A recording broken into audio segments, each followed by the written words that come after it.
Yare yare.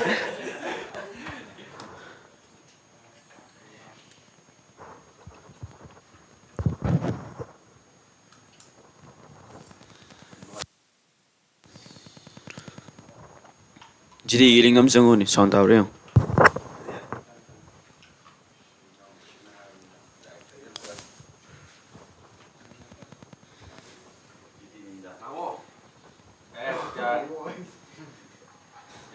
Hello hello. Tawra. GK ki sar dong si khudung chadaba ma leudagi pharak tare aduga met ki sarna makha adum samdarani GD ki ju.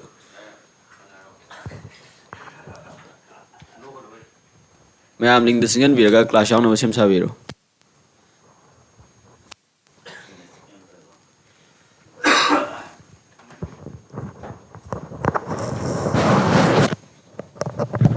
Ai mem do como ai ne kai show buraga. Yenda. Take to tori de simi.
Hello, hello, sound tarabo ma'am.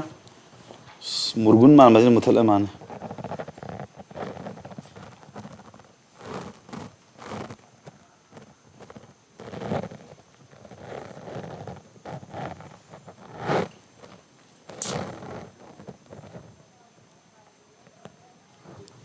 Sound na faru ro ma'am soro.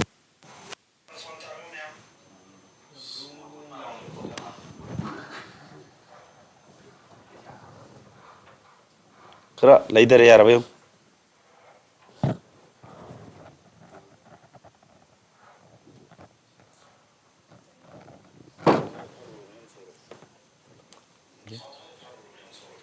Tana saudi da.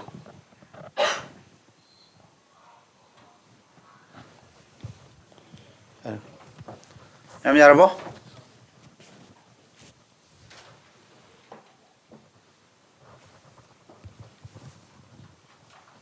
Pictal esi.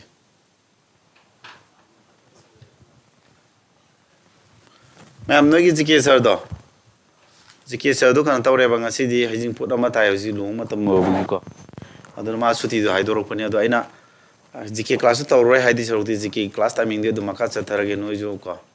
Ngarang jo class timing do mobile app launch to bagi nu pa do laksi laktana.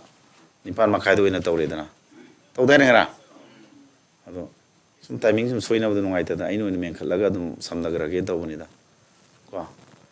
The current affair class di ngobra. The current affair class Friday ke Saturday guding taweba ko ojamana.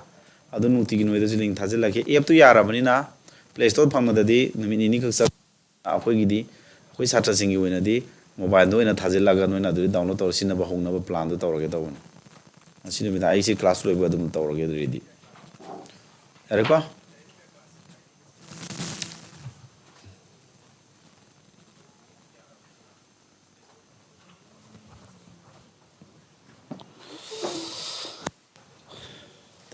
Music ke dore lo to kraba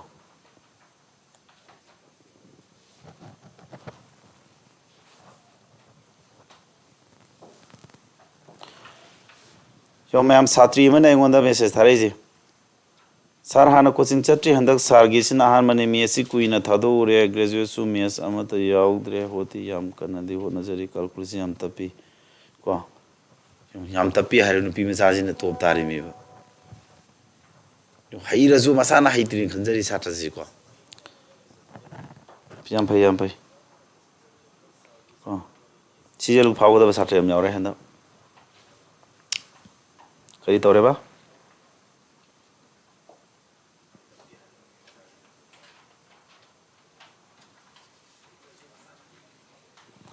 ban blockade ma hang dokra man ontok pani ko sir app ki link am ta hapiramo yar kan da haptini app se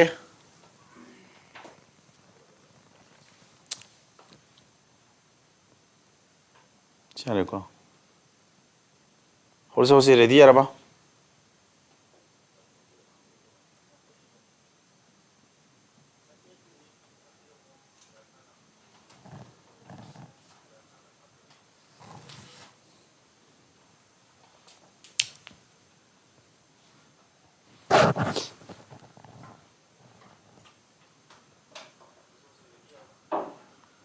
Sitang traumara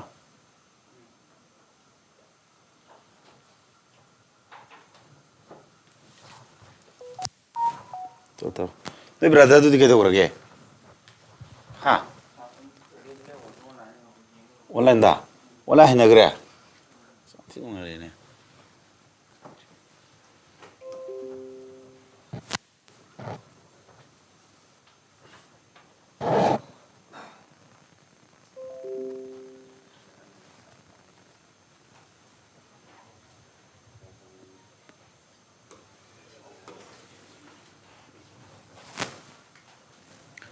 Iskanta, good evening, ma'am. What is it called? F2 ma'am iOS की सुने Apple कंबू की सुने सारा कने वो को update तौर के पैसा हम संग ममो की नम लाम लिसिंग 17 पियो है इन ऊपर ही तब को लारा बदल लाई जाओ थोबा इन अदु मुसा दो यार दबा अदुना Agni base ki adum tauri agni gidimi agni bidimi yam khaleda satra ameda agni bidi agni bi ssd hoji officer base kana target tauri yaw yani aduga ko me horje ma'am hojik si class timing ji ma'am kitang soina bam leire ko 5 pm dagi na 6 pm bau ji ki sir sanga da bodo maji haijing pot sakre ji ki sir do haijing pot loin sakre haijing pot yaw ba sakre ba ko adugi dama tha sathu e na ma do haire aduna aigi 6 pm dagi na 7:30 pm bau tawgadaba class ni ko aigi sigi sida tawgadaba class sina bani ko aduga masa 011 class tawgadaba do ai microphone ji technically issue kara laidana ko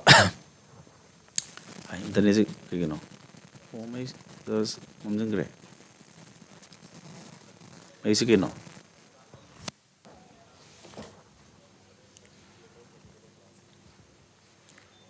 ai sigi do no ma nan stop thabai ro jiba laptop sigi no ya bra kristo de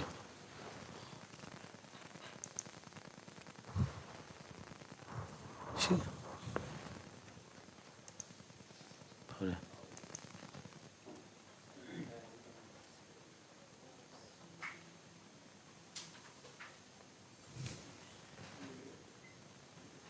em horse are ka horse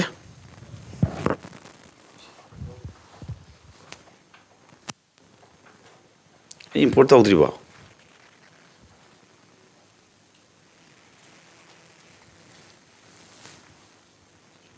file empty kem yaramdraba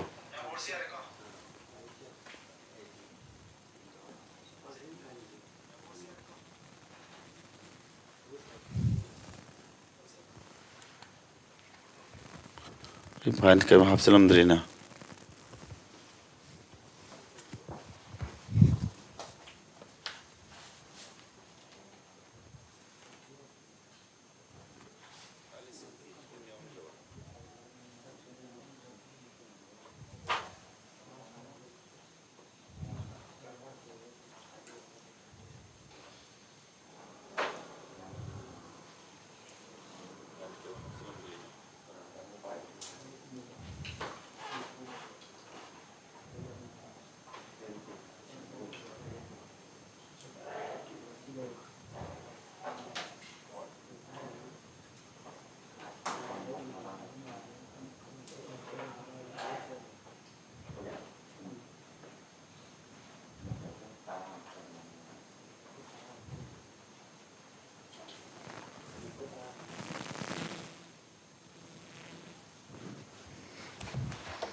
đây ok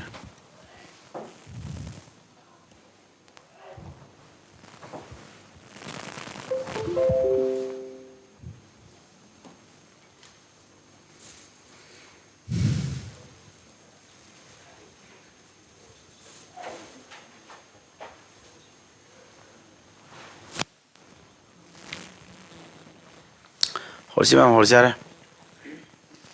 FC Play Store da 2 dia sangin hari aduga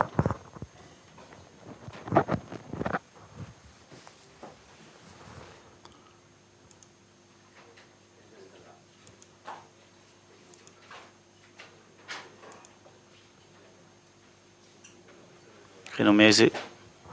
da bro mana bro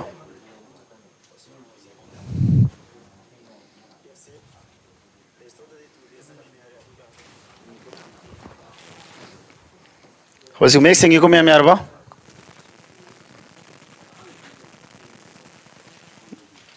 Mas se era comer. Não tinha coisa dele estão na hebdo. Hoje co.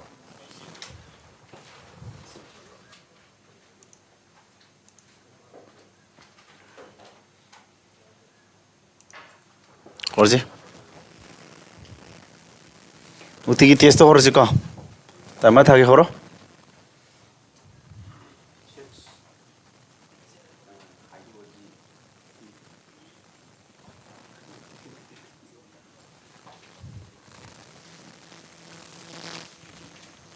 Haro stage horo. Haro.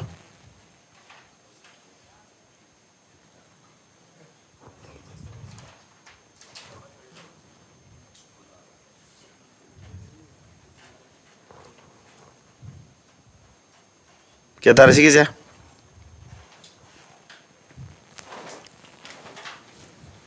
सीधी क्या तार नहीं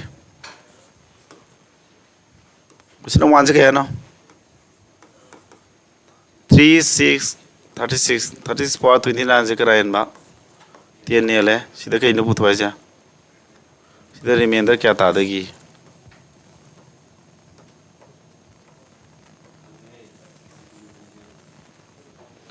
36 power 29 से तीन में थम दा reminder क्या था दगी रिमाइंडर से क्या ताने में थम दा तीन एनी नंबर दी लदी रिमाइंडर से क्या नो तीन एनी नंबर दी में थम दा रिमाइंडर से लास्ट करी हुई नहीं बा लास्ट करी लास्ट डिजिट हुई नहीं कौन को तीन एनी नंबर दी अंतारा गदी रिमाइंडर दो लास्ट डिजिट होइने बा अदुदी 6 न लोइबना मनत्रा 6 न लोइबना बदा कई तपीबा एनी पावर तपदी सि लास्ट डिजिट से करे आवेने मतमदा मसिंग असोबो म तारा ani तबदबु 6 न दि लोइबा ताने हाइबदी 6 न लोइबा नंबर अमा लेरे को 6 न लोइबा नंबर हादि 216 को मारो यार 6 न लोइ को सिदे नंग एनी पावर तप एनी नंबर अमा एक्सपोनेंट होहेलो मदु के दोतारे मसिंग दि यम चावा म ताजरागा सु 6 न लोइने है को अदुदी होजी के दौरा 3 नेन मतम द कनाना रिमाइंडर वर्कनी बा लास्ट डिजिट होइने है दाइना दु लास्ट डिजिट 6 तारे यार बस मैना हैरानी को अनसिन तो गमरा मतम अरे को फॉर एग्जांपल 2 7 8 9 10 नेलो क्या लेबने रिमाइंडर से लास्ट डिजिट तो रिमाइंडर वर्क तो मतम और से दुदी सिम तो surface area of two spheres are in the ratio si sphere ani ki surface area pira me ratio je aduga makhoi volume ki ratio putho volume ki ratio volume do ratio to kya noi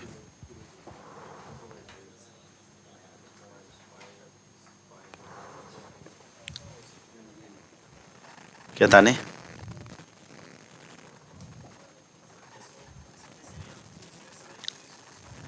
क्या तादे बारो बरम Resso क्या ताने हदरो थारो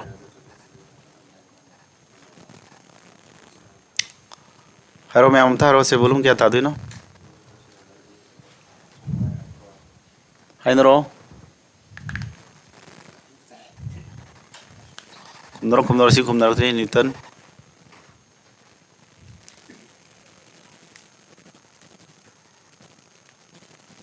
Newton नोई कमुद app launch तौर में नोई donation तौने अब तौरो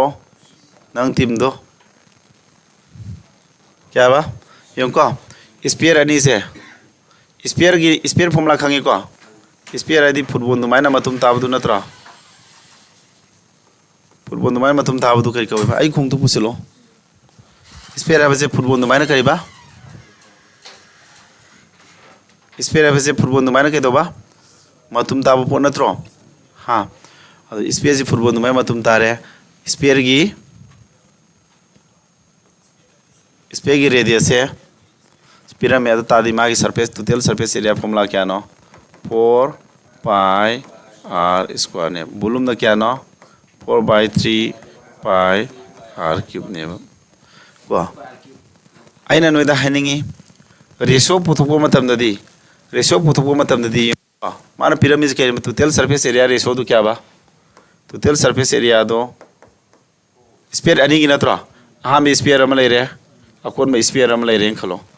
अनि की टोटल सरफेस एरिया दिसिना 4 ओइ मतमदा सोमदा क्या 25 ने हाइने बको सिंता कोदी टोटल सरफेस एरिया फॉर्मूला क्या नो 4 पाई r स्क्वायर नत्रो सिदा 4 पाई है दी कांस्टेंट नि होरे रेशियो द दिकना गिनी r स्क्वायर दुना वैल्यू हो होदुने r स्क्वायर वैल्यू दुने बिसि लेरी से अमरम दागदी टोटल सरफेस एरिया की रेशियो पिरम है बसे r स्क्वायर की रेशियो पिरम बगा अमाने रेडियस स्क्वायर तो 1 सी ताय है बस अमाने मरमदी रेशियो ददी 4 पाई 4 पाई कक्ना गिदुनी न को क्या ता दब्राइ ना इसे सिना रेडियस टू अदुदी रेडियस की पुथो के तारगदी रेडियस टू स्क्वायर तौगान 4 तारदी स्क्वायर तौद्रिङै ददी क्या तारमनी 2 2 दी स्क्वायर तौगान 4 तारिने रेडियस टू स्क्वायर तौरकान 25 तारसिन ताकपदी स्क्वायर तौद्रिङै ददी 5 ने 5 स्क्वायर 25 ने हाबदी रेडियस तौरम दा स्क्वायर रूट तौबो समाने कुसिगी अदुदी रेडियस सिना 2 ओइकान सिना क्या ओरने है न 5 ओरने है ने और total surface area पुथोकान ददी 4 pi r square दी 2 स्क्वायर 4 पाई तो कक्ना गिबेने बसे 2 1 2 5 लाने मैम ज्ञान तागम ब्रो नेट खस सप्रो नसिबो नेट हम सपा माने ने होइसा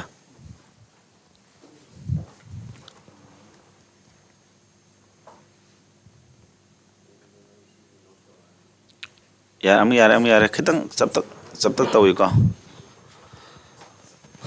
नेट खितंग सब तक तौई मैम खितंग खांबीरो को प्लीज सोया दे इंटरनेट से मणिपुर ने कोई लेरिसि को कोई मरम इरम द मणिपुर नुसिद्रा माले रम बैसा कोई हिंगी नत्रो सब पे सर मैम सब पजो अमता हम बियो हनगे मैम को मैम सब पे हरमिनो को हम थनगे खरे न ज्ञान तानमा मागे को आइनो स्पेयर अनि लेरेबा सी रेडियस है 3 ने हेरो सिना रेडियस है 4 ने हेरो बा बाबानी गिने टोटल सरफेस एरिया रेशो क्या तानेम थारो क्या ताने सुम साना दना आइना क्लास सुम खरा यावरग होना बदम जीदी दुम खनगनी है इदी यम खन लुदौ नते टोटल सरफेस एरिया रेशो दि क्या नो मैम थारो टोटल सरफेस एरिया हाबदि के नेबा माय फॉर्मूला दो 4 पाई r स्क्वायर नेबा फॉर्मूला दो 4 पाई लानी को r स्क्वायर आदि r 3 की स्क्वायर लानी सोमदसो 4 पाई r स्क्वायर आदि 4 स्क्वायर ला दो सिदा मानबा यावरिसि मानद्रसे 4 पाई 4 ना माना कखरनी अदुना सिदा लावरिसे रेडियस स्क्वायर वैल्यू दु कक्तने कोइ फंगिसि नत्रो अदुमाय तौदना टोटल सरफेस एरिया से 4:25 ने माना पिरमेबको सिदा अदुनि 4 अमसुंग 25 आइजे 4 पाई दि कक्ना बद यावर मदौने टोटल सरफेस एरिया की कांस्टेंट ओइबा जिंगसे r स्क्वायर वैल्यू का समानद्रसि पिरमिजा हतादि अखोना volume पुथोक्तोइने volume ददि 4/3 pi r cube नत्रो r cube दका ओरकपनिना 4/3 पाई दि माना कखरनेबा r क्यूब दका ओबरिन r हाना खंगनो होनाबा r खंगे दादि r स्क्वायर तौकाना 4 ओइ दादि स्क्वायर तौद्रिङै ददि 2 ओरमने हदि स्क्वायर रूट तौरो तारको 2 सिजु स्क्वायर रूट तौरो तारको 5 2 ओरमने रेडियस न सी ओइ तादि केदोबा वॉल्यूम गिदि के तौर 4/3 पाई r क्यूब r दु cube तौरो 2 cube and 5 cube 125 मालाने rava Eris to 125 ma'am ज्ञान तारी ब्रो ज्ञान तादब्रो मैम हजिकिदो अमका हले ज्ञान ताद्रिबो मलेम यारबो ज्ञान तानबा मा हाइगिसे हेना ज्ञान तानबा ताके को से नै क्वेश्चन खुमो स्पेयर अनि लै को स्पेयर अनि लै सी स्पेयर अनि सिगिने क्वेश्चन ने सी स्पेयर अनि सिगिने वॉल्यूम रेशो पिरामिड वॉल्यूम रेशो से 64:125 ने हारेबको अदुदी टोटल सरफेस एरिया की रेशो क्या नो हेलो केतानी सिदा स्पेयर अनि सिगी करी पिरामिड स्पेयर अनि सिगी मागी वॉल्यूम पिरामिड खलो टोटल सरफेस एरिया रेशो क्या ताने हम थारोने क्या तानी बा 16:2 हाँ क्या बा सुम्ब्रो हाइदी वॉल्यूम हाइबिसे कनानो वॉल्यूम हाइबदी 4/3 पाई r क्यूब नत्रो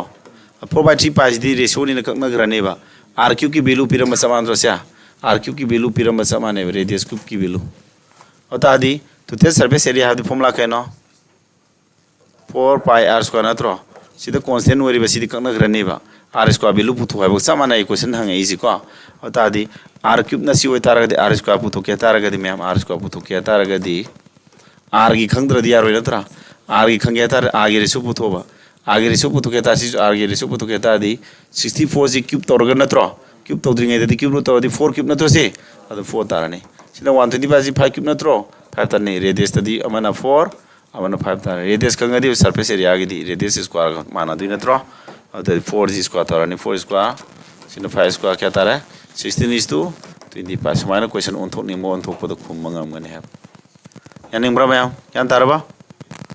रिपीट तौरे को मैम मलेम ज्ञान तारबा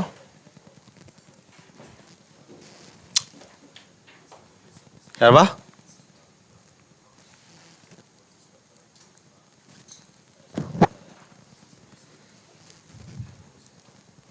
हेरद्रो नेक्स्ट मिया कम चले बोरिंग चोरी सुमदा यारबा the length, breadth and height of a solid cuboid box are in their ratio. Cuboid adi khangi ko mya. Cuboidal box adi cuboid ki mong to ba box shape ama box ka nai shape oiduna cuboid ki mong to ba box am lere. TS ni ko in thori se.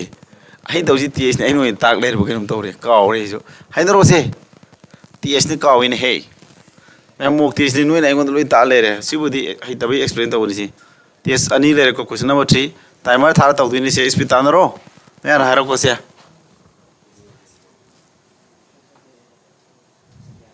yarba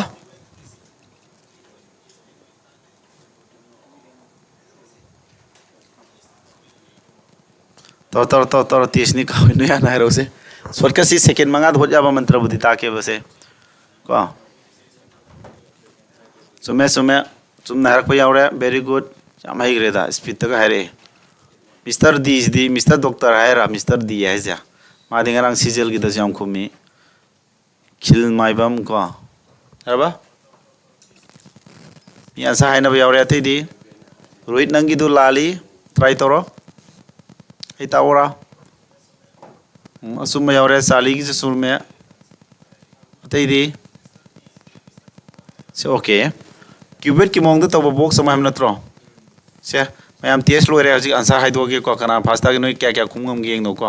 no मैं question मंगा ताकि busing दूरी revision के type taste तो बनी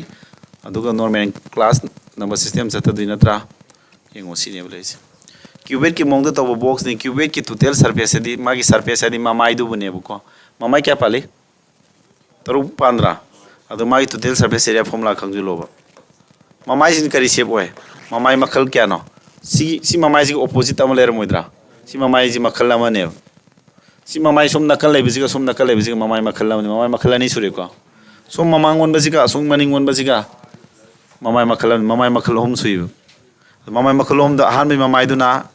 leng bread lani si mamai ji lenga si bread ka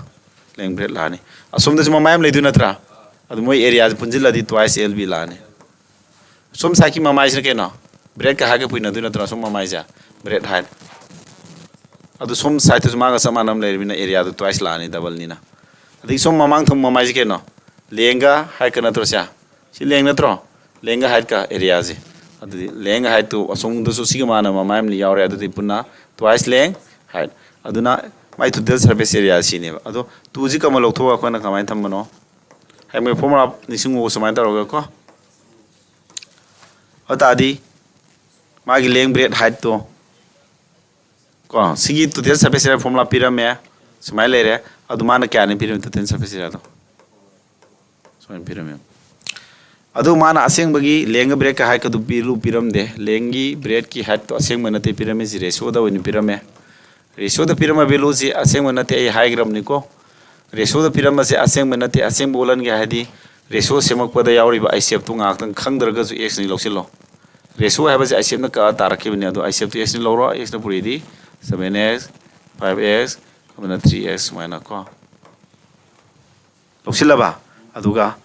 asing bo labni na si panjil holo yare to budu bo akhon angka je hotraga ju ansa thunu puthok yaba amadi leire mana puthwa je keno bread puthwa no to bread ki bilu kana no sitam tharo 5x na tro 5x avdi 5 ka kana puino hai no yes ka puri ne to 5 already ansa to 5 ki sulab ta aba number ora mane पूरी ने 5 यावगी भाई बसे answer तो 5 की सुलाब तो लेबो number वरम ने 5 नि एंजाम नंबर कना यावरे हियर 40 का 5 दिस इज द आंसर यानी को सिन ऑप्शन से इन सेकंड मंगा हो जाने है से अरे को अंक वेन भजन होट के हारगदी कमाय होतुइबो मे होलसि को अंक वेन भजन होलगदी तुन सिगादी क्या नसे अनि मंगा तारा त्राउंगा अनि तरेत तारा मरी tara ani manga tara smile lai ko adai somda leng bread tu purin ro leng bread ka dikano leng di si bread si dikano 35x square bread ka hai ka di 15x square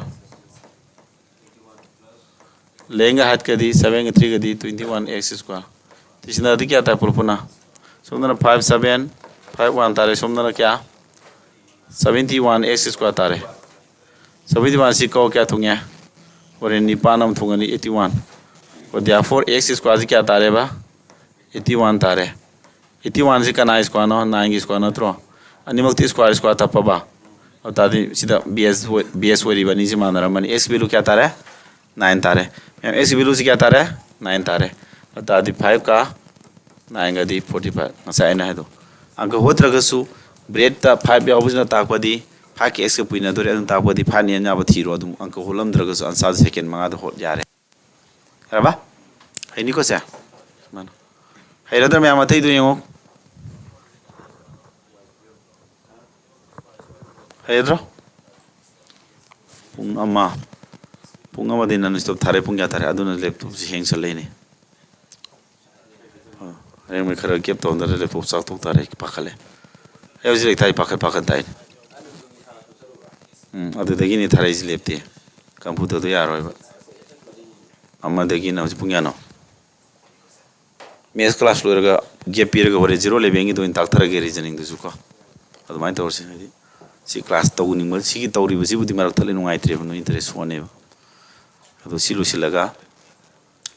rest होंद्रदि break का पीदे खायदगी machine दि जुरु कनो नते मारी सिंग बर तौबिदु तो होरे खरगा को से हदि मागी function दा वारे हाय नेबसे नत्रा अने लेक्ता पद खोनसिरा दे वारे हाय ने नत्रा दुमाइना को सीद्री को मैं सही तरह मुक्ति सीगिरो है नहीं मैं हम ताकि देने the selling price of an article से क्या ने सीधी तौरो तेज ने कावे ने तो नोई मिनट अमगी मनुंग दसत होलो होलो होलो इंबा होरे ने मैं सिके लिसन मनिंगे ना हैरद्रा मैं यूनुस खान होनो होनो कन होनो सिको लान मारो ले कल्लीबा नुसी जाना ले याबसिदो को मैं अखोदि नुसी जाना सिको मी नुसी नद्रसु अखोगी टीम दी आई छात्रसिद मुस्लिम यावरी अदुसु यावरी अदासु यावरी लो यावरी को लै नुसी न जखोदि तै नुसी नद्रसु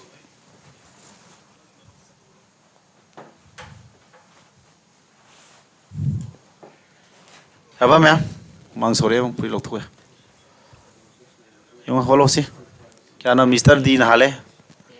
मिस्टर दी जी साथी है मिस्टर दी रेनाल जी है मिस्टर दी ने ताले अतै दी खिल माइबम को हम हैरा सिदी अराइबनी न को मैम थुरो जी सुम सिदी नोय होलम मो भय एग्जाम दा को कई हंगमनो एसपी पिरमनत्रो 1690 अदु करी अदु माने डिस्काउंट परसेंट 35% पिरमनत्रो अदु माने हंगिस मा प्रश्न थ्रो मा प्राइस फॉर्मूला के नेबा SP into 100 by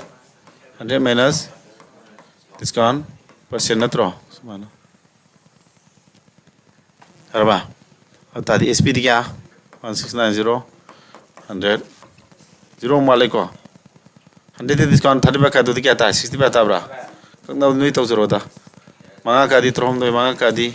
kun trom doi na ka di 13 square natro sia 0 mangala ni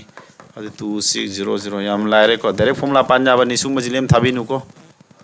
सुम जिलेम थानो सुम क्वेश्चन याम यारकने जिदी ददी क्वेश्चन कुन मनुंग दने ट्राइंग टू ट्रॉम दे याला होसिदा यारबा मैम ज्ञान तारिबो एवरीवन पुनम ज्ञान तारी तारी को हैनिदा यारबा डायरेक्ट फॉर्मूला पालो एसपी पिरामिड डिस्काउंट पिरामिड सी फॉर्मूला पालो मा प्राइस पुथु आबो दि कंगनाबो पुरी बि थोनी लाइरत्रो नेक्स्ट लास्ट क्वेश्चन क्या क्या सुंगेंगे खोलो this one solve this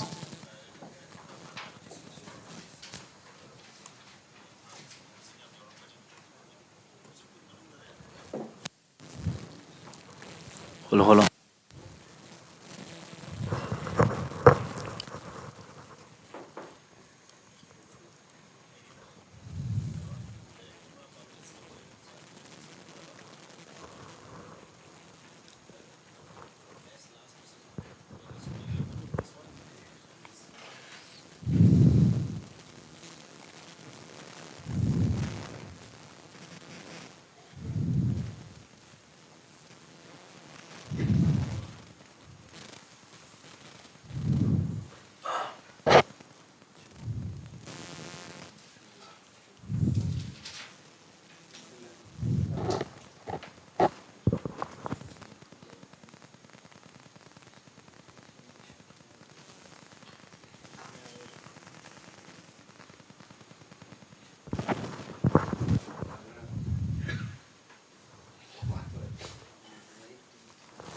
Sume kilmebam sume.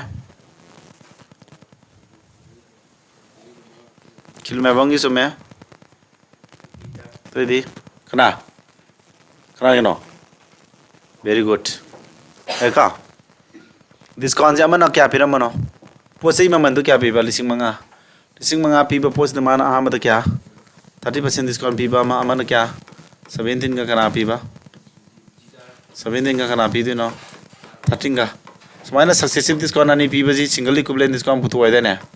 Single equivalent discount percent putu kya no mai formula do. D1 D2 discount ani ni ko se.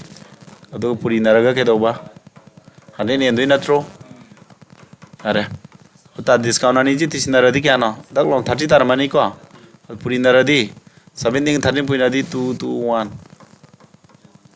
Ko. Aina takra da 10 series number ani puina bagi. 10 ne 19 mol level number ji kari ko ba 10 series ko ko. Ko nausi lawo da haida next I pick up this number 10 series id 1 over number haida na 1 and 9 19 ga to budu. 10 series suma 10 series ani ka purina bagi trick se no then ama honing ba mate thango ne 10 series ani puina je kya puina je haro 17 ka 19 puina je na tra 17 19 puina 3 4 2 sima purta mandai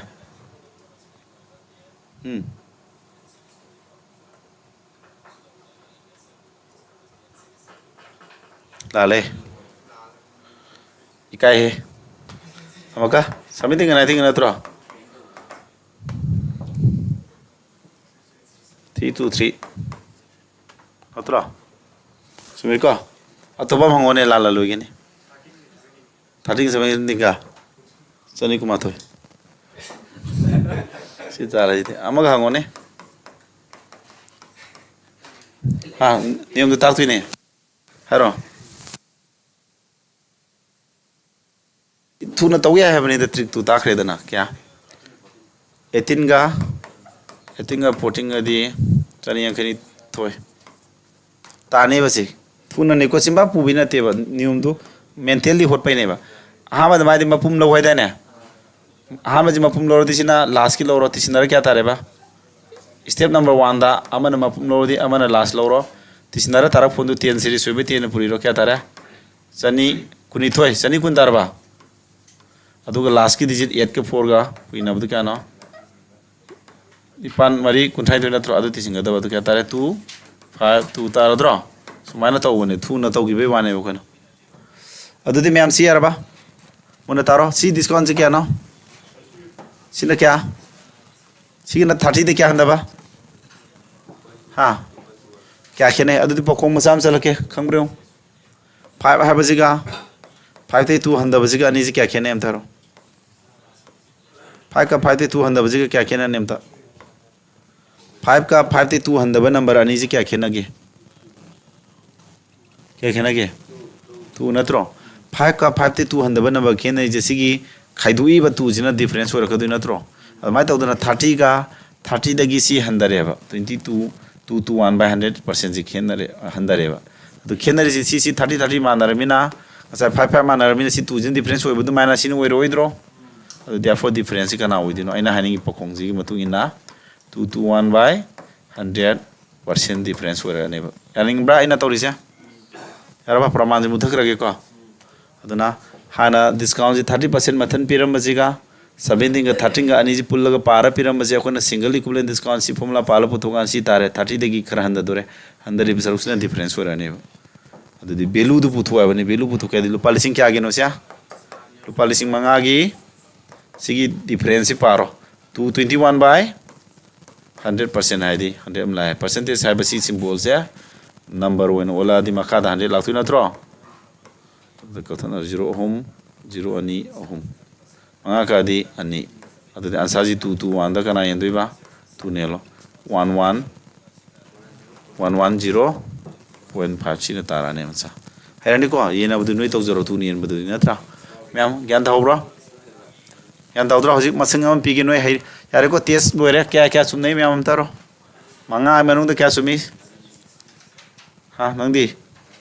ha ani sumra nangdi kya ꯃꯉꯥ ꯃꯅꯨꯡꯗ ꯄꯨꯂꯞ ꯆꯨꯝꯗꯦꯕ ꯀꯣ ꯀꯥꯏꯗꯦꯗ ꯑꯗꯨꯁꯨ ꯑꯇꯩꯗꯤ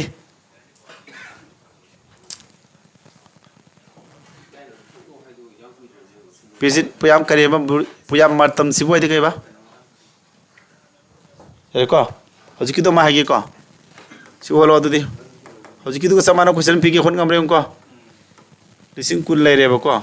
10,000ꯁꯤꯒꯤ ꯗꯤꯁꯀꯥꯎꯟꯁꯦ 40% ꯄꯤꯕ ꯑꯃꯒ ꯑꯃꯅ 30%ꯒ 10%ꯒ ꯄꯥꯔ ꯄꯤꯔꯦ सिगी सिंगल इक्विवेलेंट सिगी सक्सेसिव डिस्काउंट अनि पीबसिगा पथन पीबसे क्या खेनानी पोथो वैल्यू पोथो हाइनरोसे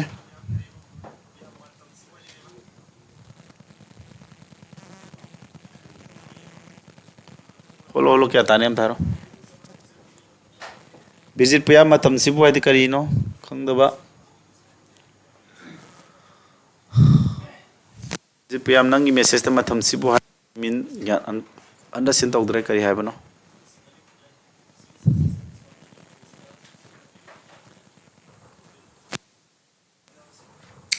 30 का 10 का पीबम का 40% पीबसे क्या खेना री गेम थारो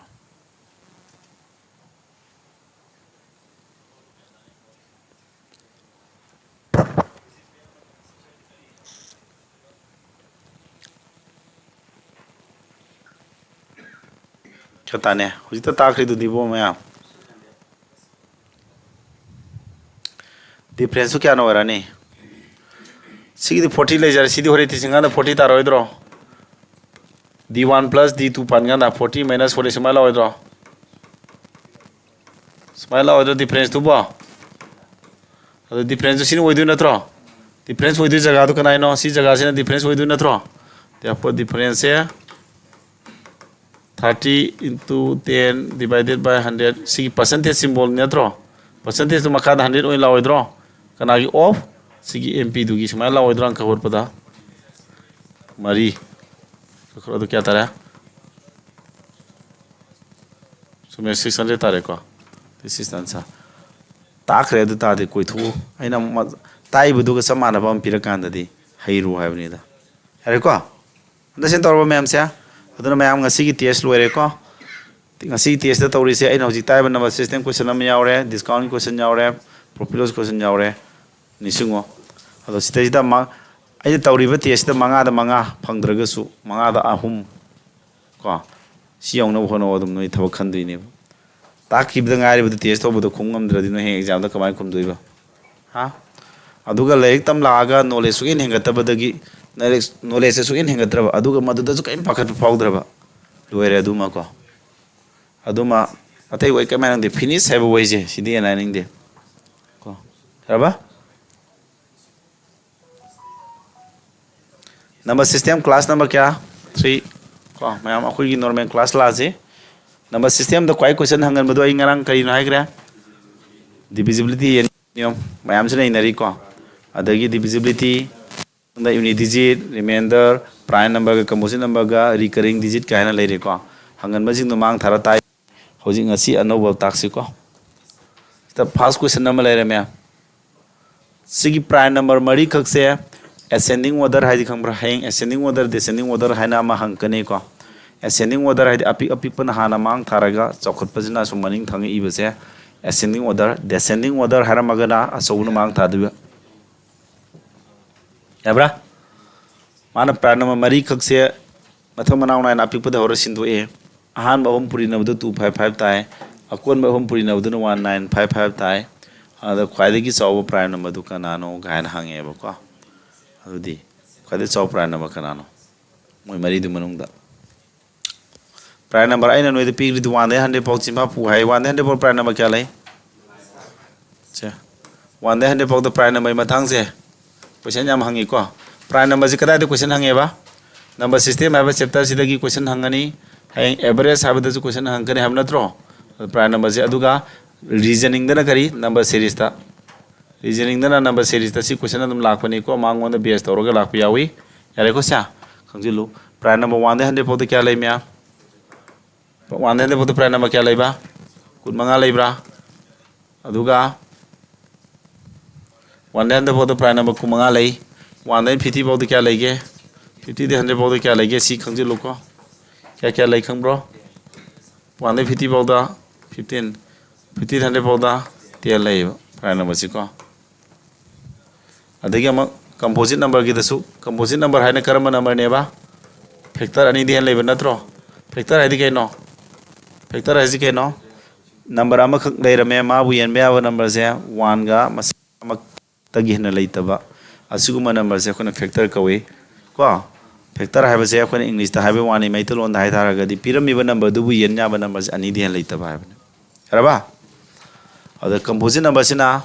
factor ani di hen lai ba natra ada ma gi di 1 de 100 poda question hanga ge kumusi composite number kya lai 1 de 50 bo kya lai ge 50 de 100 poda composite number kya lai ge ngarang 1 de 90 bo se ngarang hangre 2024 gd da hangre ko se kya lai hagi sigi jansa ngarang 1 de 90 bo sorry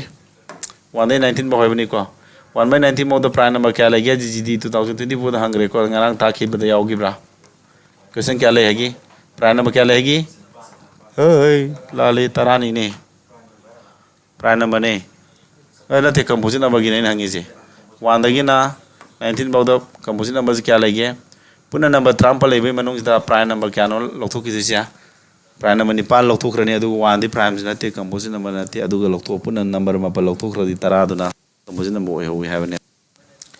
adu di 100 bao da di composite number kya lai ni 100 bao di composite number kya lai ba 70 का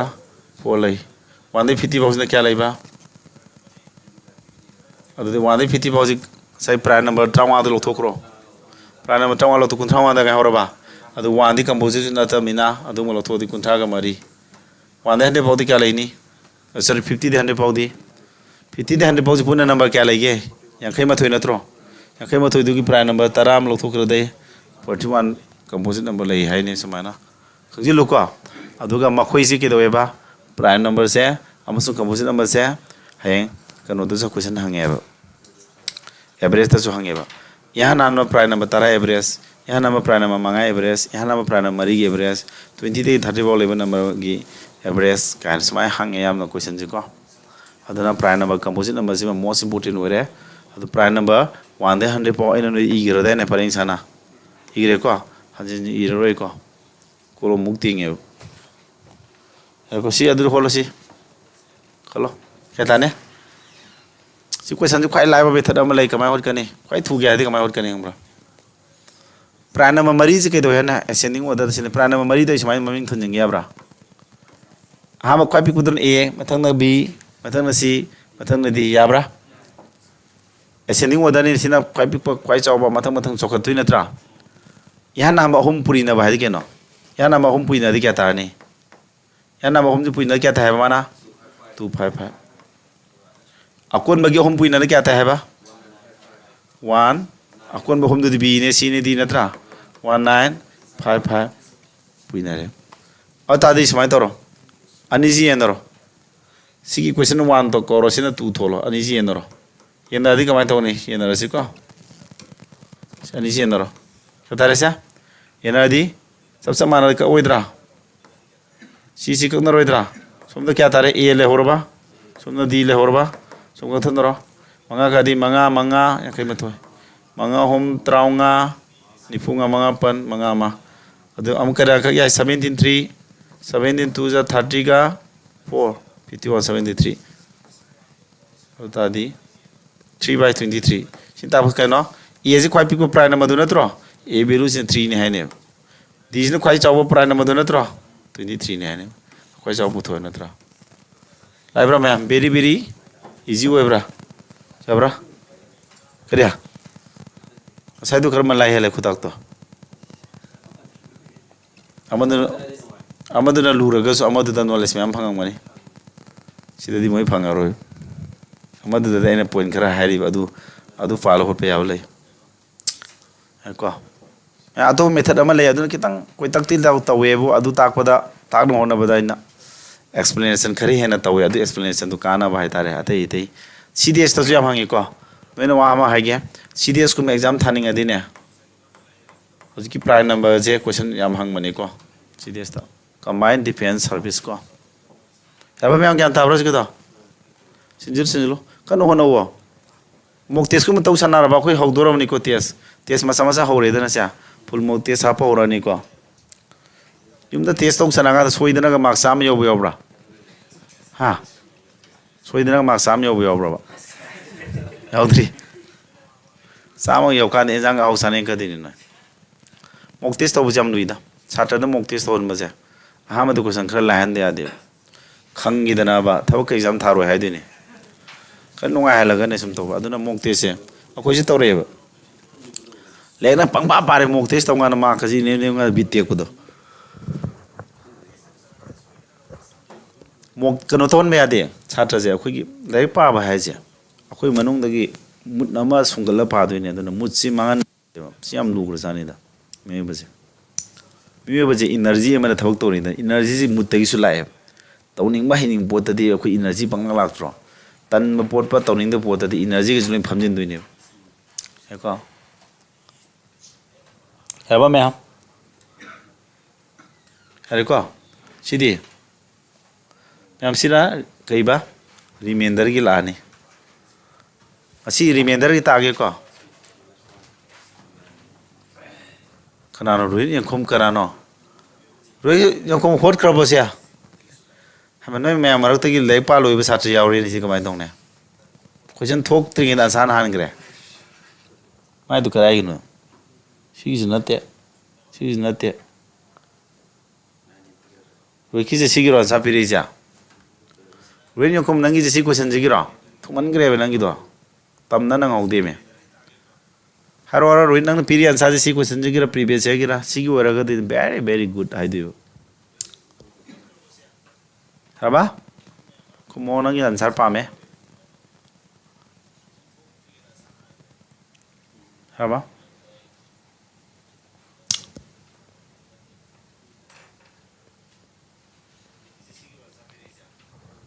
theory takri hande herele mami yor mo si ai ko sum ai di noi ko lai bani a hebe yam lai grasani satra yar adu theory ta ge ko me hoji se remainder ha ba do ta ge remainder puthok pa ta ke ko am ngasi remainder puthok pa theory phan ta ge ko mon taro remainder adi ka ya no yen na bada lemak pu phone du natra remainder puthok pa je haina na batam tam arai ba mong da ta ke ko le lai thon je ba am ne pakhong ma sam san gi ge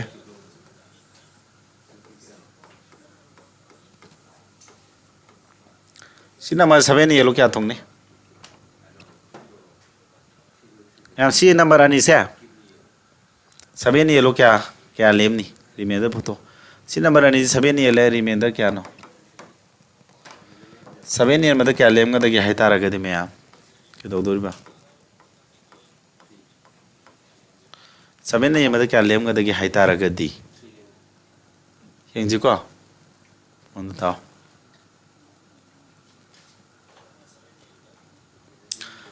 ani tis na kya tare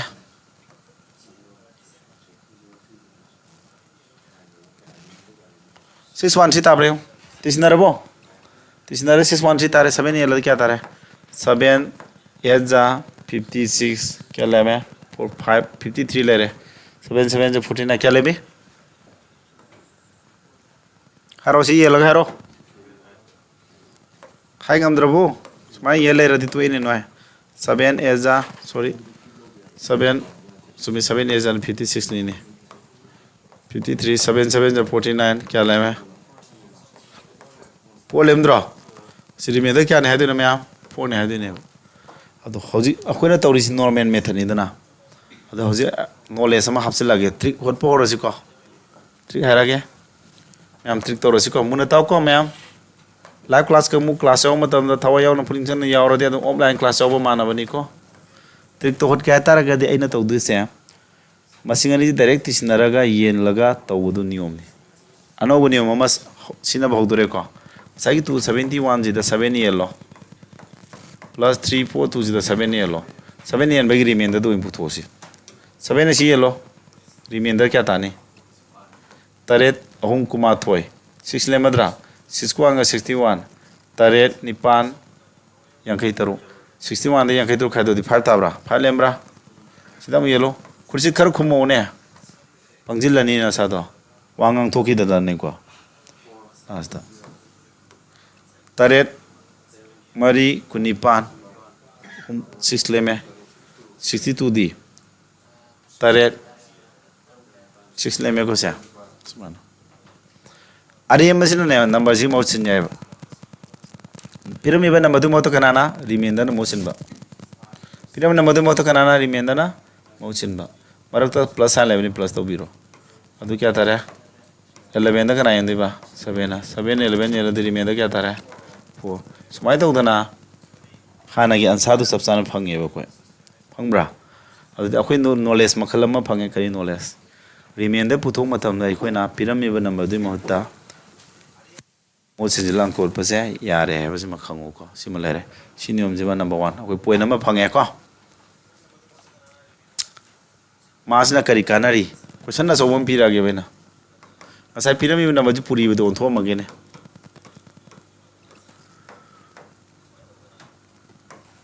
si remainder kya no hai rase ha am si remainder kya no hai rase adu targa de doni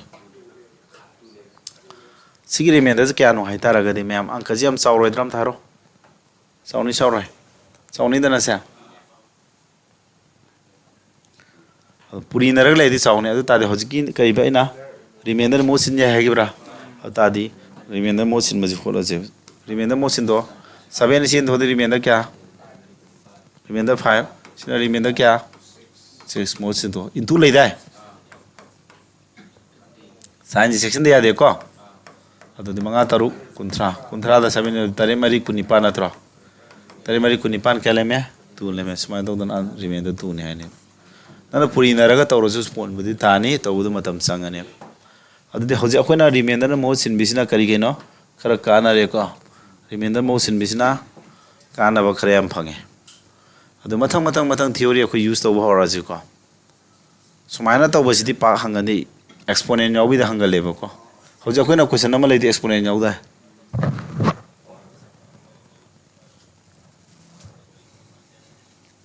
yaraba next tawro kya yaradra ma'am sibaw di yari bro ma'am sibaw gyan dari bro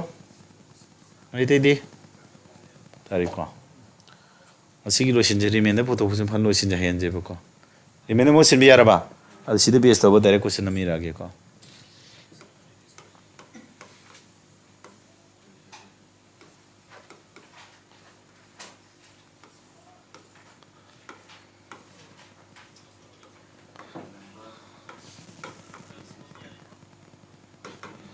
divided by 65 the remainder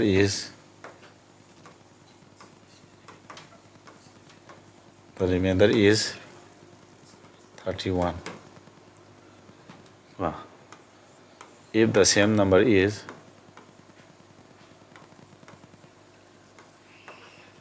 divided by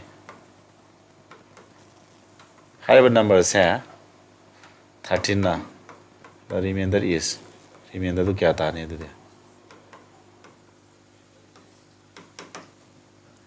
kya ta ne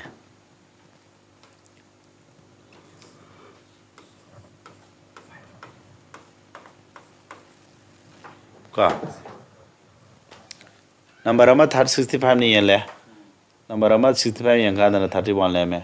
higher same number do 13 ni yele ma di kya le me jidi de ko san ne ko se poilen ta min simba pur ko ne ko kya tai ba ma'am gyan tara le ri ko yung si ko sanji dere ko sene try do se mo hana number ama number do n lo rage hai number ji 65 ni le ado kya le mi ba hoji hari ba same number se kana yandoi ba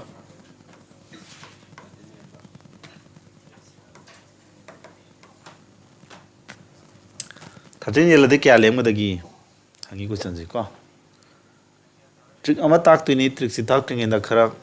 ko shortcut ama ta ke shortcut to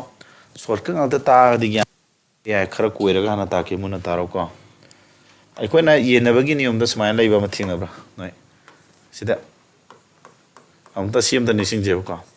7ꯅꯅꯦ 25 yellow ꯀꯌꯥ ꯊꯣꯡꯉꯦ ꯇꯔꯦꯠ ꯑꯍꯨꯝ ꯀꯨꯟꯃꯥꯊꯣꯏ ꯀꯌꯥ ꯂꯩꯃꯦ ꯁꯤꯗ 25ꯁꯤ ꯀꯔꯤ ꯀꯧꯏ ꯑꯩꯈꯣꯏꯅ ꯗꯤꯕꯤꯗꯦꯟ ꯀꯧꯕ꯭ꯔꯥ ꯁꯤꯅ ꯀꯔꯤ ꯀꯧꯏ ꯀꯣꯁꯦꯟ ꯁꯤꯅ divisor sina dividend sina quotient sina remainder natro formula da dividend aro dividend equal to divisor into quotient plus remainder natro adu si divisor 25 se sorry sigi divisor sorry dividend oriba 25 se divisor oriba 7 jiga quotient oriba 3 ji puinaraga last remainder tisina ta tare hum kuma thoi mari ase tai ko so si formula se leibani si formula se leibana maram mora kanda akhona ke dore adudi sigi n je dividend natro dividend pu to ke di ke do tare divisor into divisor si natro quotient du khang de nga ta q lok se lage yaraba divisor into quotient plus remainder 31 natro n du phanga ba khoi ja n du dividend jmai phanga dro hairiba n je muji ke do doi ba si kana n de ba n je now si n je kana n de no n je kana yellow have no 13 yellow have natro yellow je n mo to kana like 65 into q plus kana 31 natro adu 13 yen dine so na sai remainder mo sin bm le dane yu remainder mo sin bi to koraba 13 na 65 te lo kya le me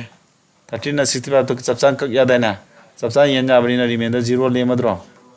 adu 13 na 31 de lo kya tare adu ai tabna tawge ko si jaga ji 0 tara me ke do ne 65 ta 13 yela di remainder mo tham ya dene remainder mo tham q gi di khang de q dum thamo marak to puri ba le puri thamo som da 31 by 31 ji ko na taw ji sum tham ni thawai nai na re ko dodi 31 le re maka da 30 le du na tra si jaga 0 pui na ni 0 ta ra ni ko ta de ke do ta sa som da 0 plus 31 by 30 la ni ha ba di 31 da ke do ba 31 da ke do ba 31 da direct 13 ni laga tarak ko na answer ta remainder kya no tom da ni kun taruk manga le me hare ko adu akoina trick ama sagat pe yare shortcut ama lakpham do hanang maram khango shortcut ama sa be yare ko remainder mo sin ya ba dai haigra dai no da haibra haidabra hai ko ata da aina kari trick sa be yare isam sam na hek ke do be ya akoina isam sam na ke do be ya asagi ahan ba da pyramid remainder je sida 13 na direct yelaga sa tadra ham number do 65 ni mada remainder 31 ne hare harba number do 13 ne ladi kya lem gudagi 13 ne ladi ngasai gi trick ta isam sambi da kamai to yai ba ko ngasai di koi thu isya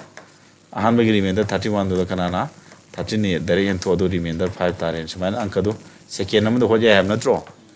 adu si kamai lai no hai ta maram du khango adu ke do ba yari no ahan ba gi divisor je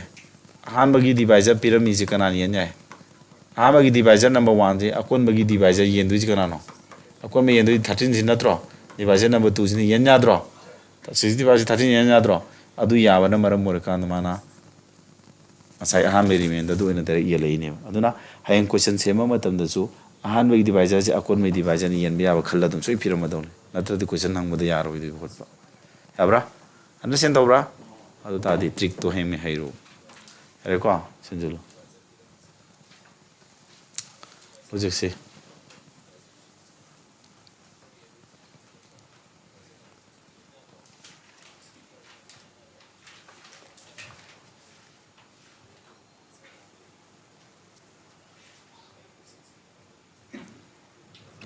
yar ba mang yan dari ba warak pra kikariya cha thak to loge buragum khanguma waram ni ne tolop sa di ni wanya pote matama ga ni yang khai chamuk ni pasila ko di do haiti ri singja pi ugi da koi re ne ko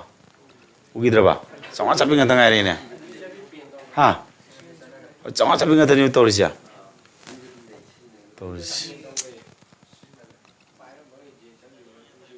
oh adu yad re ba adu di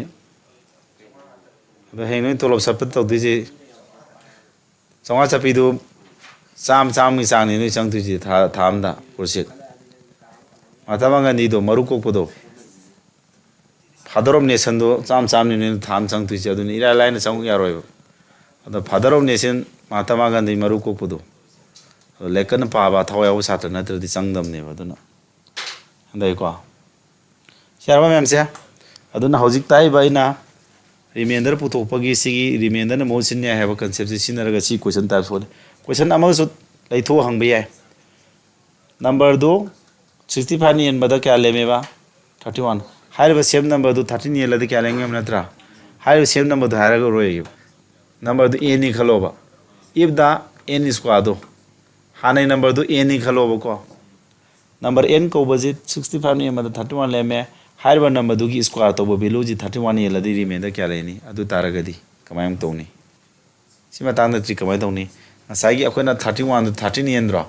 ꯑꯩꯈꯣꯏꯅ ꯌꯦꯟꯗꯣꯏꯁꯤ ꯍꯟꯗꯛꯇꯤ n ꯁ꯭ꯀ꯭ꯋꯥꯔꯗ ꯅꯠꯇ꯭ꯔꯣ n square ꯍꯥꯏꯔꯃꯤꯅ ꯉꯁꯥꯏꯒꯤ ꯔꯤꯃꯦꯟꯗꯔꯗꯣ ꯁꯤꯒꯤ 31ꯁꯦ square ꯇꯧꯔꯁꯨ ꯌꯥꯔꯦ ꯍꯥꯏꯕ ꯑꯗꯨꯗꯤ square ꯇꯧꯔꯗꯤ 13ꯅ ꯁꯤ ꯌꯦꯟꯕꯗ ꯀꯌꯥ ꯂꯦꯝꯃꯦ 5 ꯂꯦꯝꯃꯗ꯭ꯔꯥ ꯑꯗꯨꯗꯤ ꯔꯤꯃꯦꯟꯗꯔꯗ ꯑꯣꯏꯅ ꯁ꯭ꯀ꯭ꯋꯥꯔ ꯇꯞꯄꯅꯤ ꯅꯠꯇ꯭ꯔꯥ ꯔꯤꯃꯦꯟꯗꯔꯗ ꯑꯣꯏꯅ ꯁ꯭ꯀ꯭ꯋꯥꯔ ꯇꯞꯄ 25ꯗ 13 ꯌꯦꯜꯂꯗꯤ 31 ꯖꯥ 13 ꯑꯗꯨ ꯇꯥꯔꯗꯤ ꯑꯃꯨꯛ ꯀꯌꯥ ꯂꯦꯝꯃꯦ 12 ꯂꯦꯝꯃꯦ ꯑꯃꯨꯛ ꯍꯥꯏꯔꯛꯑꯅꯤ ꯑꯟꯗꯔꯁꯇꯦꯟ ꯇꯧꯕ꯭ꯔꯥ ꯑꯩꯅ ꯍꯥꯏꯁꯤꯕꯣ ꯍꯥꯏꯕꯗꯤ ꯁꯤꯗ ꯑꯗꯨꯒꯤ ꯃꯇꯥꯡꯗꯨꯗ n ꯁ꯭ꯀ꯭ꯋꯥꯔꯗ ꯑꯣꯏꯅ ꯌꯦꯟ ꯇꯥꯔꯒꯗꯤ ꯇ꯭ꯔꯤꯛꯁꯤ ꯀꯩꯗꯧ ꯇꯥꯔꯦ n ꯁ꯭ꯀ꯭ꯋꯥꯔ ꯇꯧ ꯍꯥꯏꯕ ꯑꯃ ꯄꯜꯂꯝꯅꯤꯅ ꯉꯁꯥꯏꯒꯤ ꯔꯤꯃꯦꯟꯗꯔ 31ꯗꯣ ꯁ꯭ꯀ꯭ꯋꯥꯔ ꯇꯧꯔꯅꯤ ꯑꯗꯣ ꯁ꯭ꯀ꯭ꯋꯥꯔ ꯇꯧꯒꯦ ꯇꯧꯖꯅꯣꯕ ꯁꯤꯒꯤ ꯀꯩꯅꯣꯁꯦ ꯁ꯭ꯀ꯭ꯋꯥꯔ ꯇꯧꯕꯒꯤ ꯋꯥꯔꯤꯗꯤ ꯁꯤꯅꯤꯗ ꯑꯩꯅ ꯍꯥꯏꯗꯤ ꯁ꯭ꯀ꯭ꯋꯥꯔ ꯇꯧꯕ ꯍꯥꯏꯗꯤ ꯁ꯭ꯀ꯭ꯋꯥꯔ ꯍꯥꯏꯗꯤ ꯑꯅꯤꯔꯛ ꯅꯠꯇ꯭ꯔꯣ ꯁ꯭ꯀ꯭ꯋꯥꯔꯗꯤ ꯑꯅꯤꯔꯛ ꯍꯥꯏꯕꯅꯤꯅ ꯀꯩꯗꯧ ꯇꯥꯔꯦ ꯉꯁꯥꯏꯒꯤ 31ꯗꯣ ꯑꯅꯤꯔꯛ ꯄꯨꯏꯅꯔꯣ ꯑꯗꯨꯒ 13 ꯌꯦꯜꯂꯣꯕ 13 ꯁꯦꯝꯕ ꯔꯤꯃꯦꯟꯗꯔ ꯀꯌꯥ 5 13 ꯌꯦꯟꯕ ꯔꯤꯃꯦꯟꯗꯔ ꯀꯌꯥ 5 5 ꯑꯅꯤ ꯄꯨꯏꯅꯗꯣꯏ ꯅꯠꯇ꯭ꯔꯣ 15ꯗ 13 ꯌꯦꯜꯂꯒ ꯆꯞ ꯃꯥꯟꯅꯔꯦ 31ꯗ 13 ꯑꯗꯨꯗꯤ ꯔꯤꯃꯦꯟꯗꯔ 12 ꯂꯦꯝꯃꯦ ꯍꯥꯏꯔꯅꯤ ꯁꯤꯗ ꯑꯃꯨꯛ ꯀꯣ ꯁꯨꯃꯥꯏꯅ ꯑꯪꯀꯗꯣ ꯑꯣꯟꯊꯣꯛ ꯑꯣꯟꯁꯤꯟ ꯇꯧꯔꯒꯁꯨ ꯁꯨꯃꯥꯏꯅ ꯍꯣꯠꯄ ꯌꯥꯔꯦꯀꯣ ꯀꯨꯏꯃꯟꯈ꯭ꯔꯦ ꯃꯊꯪ ꯔꯤꯃꯦꯟꯗꯔꯒꯤ ꯁꯤꯅ ꯂꯣꯏꯕ ꯅꯠꯇ꯭ꯔꯤꯀꯣ ꯃꯊꯪ ꯋꯥꯠꯂꯤ ꯍꯧꯖꯤꯛ ꯑꯦꯛꯁꯄꯣꯅꯦꯟ ꯌꯥꯎꯕꯒꯤꯗꯃꯛ ꯇꯧꯔꯁꯤ ꯃꯊꯪ ꯀꯣ ꯑꯗꯨꯗꯤ ꯔꯤꯃꯦꯟꯗꯔꯅ ꯃꯍꯨꯠ ꯁꯤꯟꯅꯤ ꯍꯥꯏꯕꯁꯤꯃ ꯈꯪꯉꯦꯀꯣ ꯁꯤꯗꯤ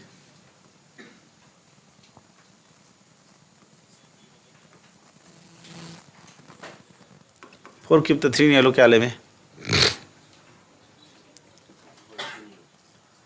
4 क्यूब तो 3 नहीं लो रिमेंडर क्या 4 क्यूब तो 3 नहीं लो रिमेंडर से क्या आने बा नहीं होते से मैंने 4 क्यूब तो 3 नहीं लो रिमेंडर नहीं होते से 4 क्यूब तो 64 नहीं 64 3 नहीं लो रिमेंडर 1 है हाइड नतर नहीं तो दूसरी जा अदु दी क्वेश्चन जो एक खरा सीधी ऑन थो हंग के वसे 4 क्यूब ना तब ऐसे माय तो So the remainder क्या ताने सीधा होट का नदी 4 cube 64 सीधी 4 the power 317 तब जिंग हम गदरो पोथोक पा हमारे का आता दिंग साइड में था तो यार रोए remainder न मोशन भी हम तो गिरा ने 3 न 4 दियन में remainder क्या ताए 1 अतरा remainder तो 1 तारा मिना remainder 1 तारा मिना 1 तो इना के तो तारा power 317 तब तारे अब आता दी 1 the 317 तब दी 1 the any power तब निंग तब 1 हम तार ले रहे 1 the 3 याला दी remainder क्या ताने हम तारो 1 the 3 याला दी remainder क्या ताने चुम्बरा 1 the 2 ने याला दी remainder क्या ताने हम तारो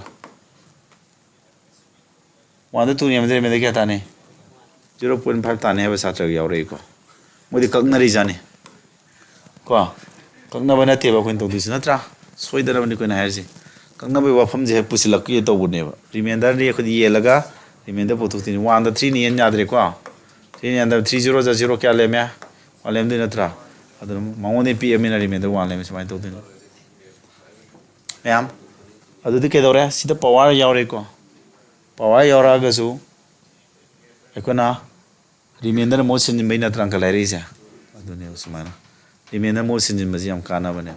नेक्स्ट अदु दिस माय तो रगे को खर सवाल लागे से माय तो दी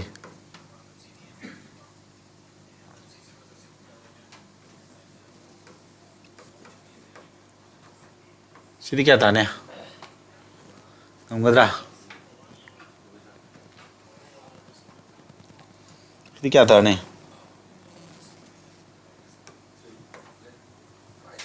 सीधा दी रिमाइंडर तो क्या तो रहा क्या ताने तू तारा दरा सी मतांग सीधा रिमाइंडर तू ताला दी तू दो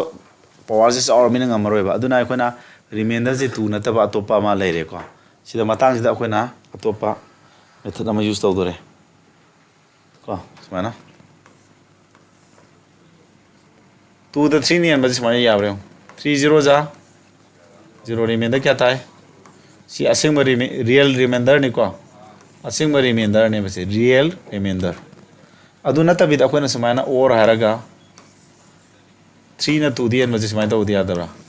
3 1 za 3 kya leme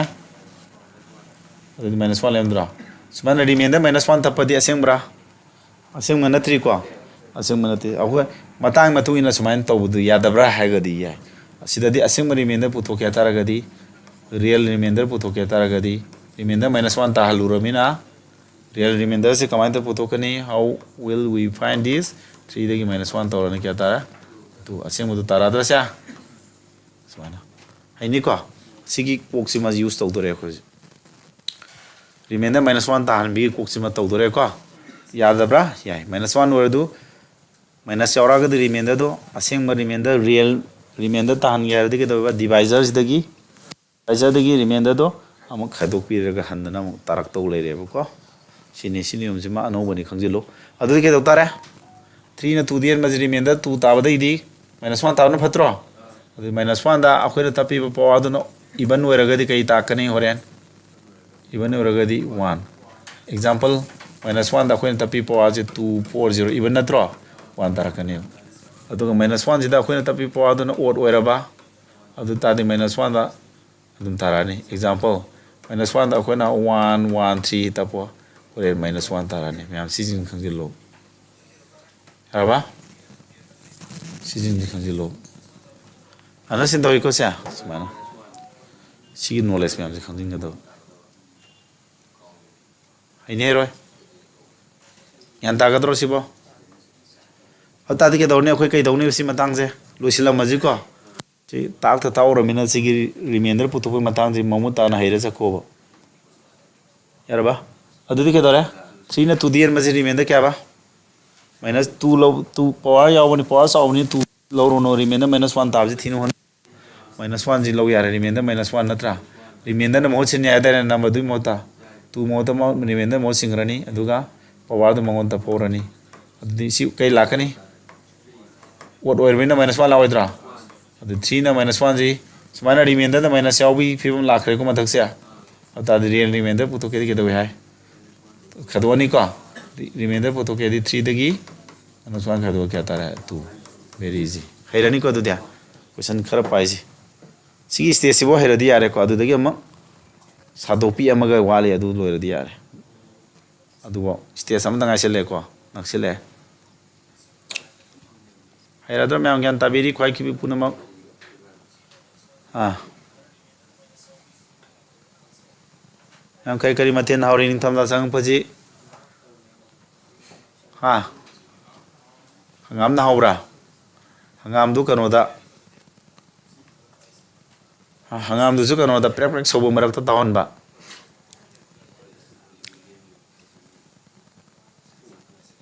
haba yan tari sala mayam tumin lai ni de ke dorage phaju manung de yauri sala natra class kai de no sang mamang de yaw bra yarum ni ngaram ni ko sak cha na ko sak sa ba timing ko silak pa adagi la class yawning ma ngar phone no nga da thamang yarum ni ko momon nga no yengam ba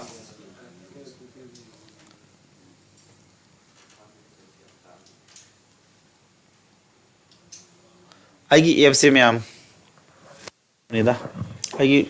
satra singi ko thaba exam thawa da preparation to da yam ti na mating pangani khallaga to em ni fc play store da phangmana hang numit ni gum sangi be yai hari ko thagat kreba ado google na approve torotri ba torokan da idu da dum phangani mayam ge ko video nung do ida ta ke ba kana ba mayam mes ta gi reasoning di english ji ke subject mani ma ki video sing phangan ba adum ba app oiduni aduga pan na ba study material pdf na sing ma phangan duini ba ko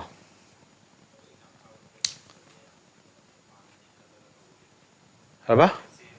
mayam theater na mi lamjin chirma ngama de ai ni singo ko paisa khara ta loge pick na page pick na phagi dauni da ek tak pi ge ta di no paisa khara pi na do in tan ma ko dro sing haiwe wani do ꯌꯥꯗ꯭ꯔꯅꯦ ꯂꯨꯄꯥ ꯂꯤꯁꯤꯡ ꯃꯨꯛ ꯄꯤꯔꯒ ꯇꯣꯂꯣꯞ ꯆꯥꯈꯤꯕꯗꯨ ꯐꯠꯇ꯭ꯔꯣ ꯂꯤꯁꯤꯡ ꯌꯥꯝꯃꯟꯗꯦꯗ ꯈꯔ ꯌꯥꯝ ꯂꯧꯁꯤꯗ ꯅꯣꯏꯗ ꯍꯌꯦꯡ ꯇꯣꯂꯣꯞ 50,000 ꯍꯨꯝꯐꯨ ꯆꯥꯗꯣꯏꯅꯤ ꯇꯤꯑꯦꯁꯦ ꯋꯥꯡꯖꯤꯡꯗ ꯑꯩꯒꯤ ꯇꯤꯑꯦ ꯆꯪꯕ ꯁꯥꯇ꯭ꯔ 5-6 ꯍꯦꯟꯅ ꯂꯩꯕꯅꯤ ꯑꯗꯒꯤ ꯑꯇꯩ ꯊꯧꯕꯥꯜ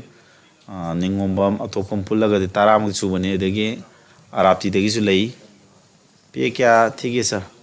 ꯑꯩꯒꯤ ꯃꯣꯕꯥꯏꯜ ꯑꯦꯞꯀꯤꯁꯦ ꯑꯩ ꯌꯧꯔꯛꯈꯤꯁꯅꯨ ꯑꯗꯨꯒ ꯍꯥꯏꯔꯛꯀꯦꯀꯣ ꯄꯦꯃꯦꯟꯁꯤ ꯌꯥꯝ ꯆꯥꯎꯍꯜꯂꯣꯏꯗ ꯑꯩꯗꯤ ꯄꯩꯁꯥꯁꯨ ꯑꯣꯖꯥ ꯑꯣꯏꯕ ꯑꯩꯈꯣꯏꯗꯤ ꯅꯣꯏꯗꯤ ꯄꯩꯁꯥ ꯇꯥꯟꯗꯣꯏꯅꯤ ꯁꯥꯇ꯭ꯔꯗꯒꯤ ꯑꯗꯨꯕꯨ ꯃꯔꯝ ꯆꯥꯅ ꯌꯥꯝ ꯄꯤꯛꯅ ꯑꯦꯐꯣꯔꯗꯦꯕꯜ ꯑꯣꯏꯕ ꯗꯤꯜꯂꯤ ꯑꯁꯣꯝꯒ ꯀꯣ ꯃꯣꯏꯁꯨ ꯄꯤꯛꯏꯗꯅꯀꯣ ꯑꯗꯨꯃꯥꯏꯅ ꯄꯤꯍꯜꯂꯣ ꯑꯣꯐꯂꯥꯏꯟꯗ ꯂꯧꯕ ꯑꯗꯨꯃꯥꯏꯅ ꯂꯧꯔꯣꯏꯗ ꯑꯩꯗꯤ ꯀꯣꯆꯤꯡ ꯑꯣꯐꯂꯥꯏꯟꯁꯨ ꯁꯤꯖꯦꯜꯒꯤ ꯃꯤꯅꯤ ꯃꯌꯥꯝ 19,000 20,000ꯒ ꯂꯧꯅꯔꯦꯀꯣ ꯑꯗꯣ ꯑꯩꯗꯤ ꯍꯧꯖꯤꯛ ꯇꯥꯊꯣꯛꯑ 16,000ꯒ ꯂꯧꯔ ꯇꯧꯈꯥꯏꯔꯦ ꯑꯗꯨꯁꯨ ꯏꯁꯃꯥꯔꯠ ꯕꯣꯔꯗꯠꯇ ꯑꯗꯨ ꯑꯣꯖꯥꯗꯨꯁꯨ ꯑꯩꯅ ꯍꯩꯇ꯭ꯔꯤꯁꯦ ꯑꯇꯩꯗꯤ ꯃꯩ ꯆꯠꯄꯤ ꯑꯣꯖꯥ ꯉꯥꯛꯇꯅꯤ ꯀꯣ ꯑꯗꯩ ꯇꯥꯛꯈꯤꯕꯁꯤꯡ ꯚꯤꯗꯤꯑꯣꯁꯨ ꯄꯤꯔꯤꯅꯤ ꯑꯩꯈꯣꯏꯒꯤꯗꯤ ꯌꯥꯝ ꯊꯤꯅ ꯅꯩꯈ꯭ꯔꯖꯥꯠꯅꯤ ꯑꯩꯈꯣꯏꯅ ꯇꯧꯔꯤꯁꯤꯗꯤꯀꯣ ꯄꯩꯁꯥꯒ ꯌꯥꯝ ꯇꯥꯊꯣꯛꯑꯒ ꯌꯥꯔꯦꯁꯦ ꯃꯌꯥꯝ ꯋꯥꯔꯤ ꯋꯥꯇꯥꯏꯁꯤ ꯁꯨꯝ ꯑꯦꯗꯚꯔꯇꯤꯁꯃꯦꯟ ꯇꯧꯕ ꯑꯣꯏꯅ ꯆꯠꯈ꯭ꯔꯅꯤ ꯀꯥꯟꯇꯦ ꯌꯥꯏꯀꯣ ꯃꯊꯪ ꯁꯤꯗꯤ ꯁꯨꯃꯥꯏꯅ ꯇꯧꯔꯁꯤ ꯁ꯭ꯇꯦꯞ ꯑꯃꯗ ꯉꯥꯏꯁꯤꯜꯂꯛꯑꯦꯀꯣ ꯍꯧꯖꯤꯛ ꯑꯩꯅ ꯇꯥꯛꯏꯕ ꯍꯧꯖꯤꯛ ꯒ꯭ꯌꯥꯟ ꯇꯥꯕ꯭ꯔꯥ ꯑꯝꯇ ꯌꯦꯡꯁꯤ ꯍꯧꯖꯤꯛ ꯇꯥꯛꯏꯕꯁꯤꯡꯁꯤꯀꯣ ꯌꯦꯡꯉꯣ ꯍꯧꯖꯤꯛ ꯇꯥꯛꯏꯕꯁꯤꯡ ꯒ꯭ꯌꯥꯟ ꯇꯥꯕ꯭ꯔꯥ ꯌꯦꯡꯒꯦ ꯁꯤꯗꯤ ꯍꯣꯠꯂꯣ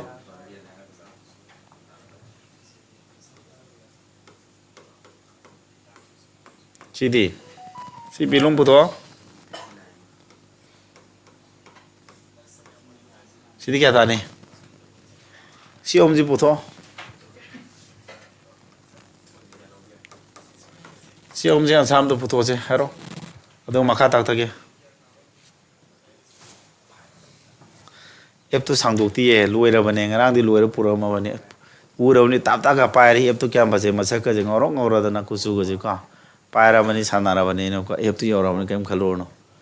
ꯄꯥꯈꯠꯂꯨꯔꯅꯨ ꯆꯤꯡꯅꯔꯨꯅꯨ ꯀꯣ ꯑꯩꯁꯨ ꯀꯟꯅ ꯉꯥꯏꯔꯤꯃꯤ ꯅꯣꯏꯅ ꯄꯥꯝꯃꯤ ꯑꯗꯨꯃꯥꯏꯅ ꯑꯩꯅꯀꯣ ꯄꯩꯁꯥ ꯇꯤꯡꯅ ꯁꯥꯔꯤꯃꯤꯅ ꯊꯨꯅ ꯌꯧꯍꯟꯅꯤꯡꯕꯗꯣ ꯑꯗꯣ ꯁꯨꯝ ꯆꯪꯉꯝꯃꯤꯅꯦ ꯈꯨꯠꯁꯤ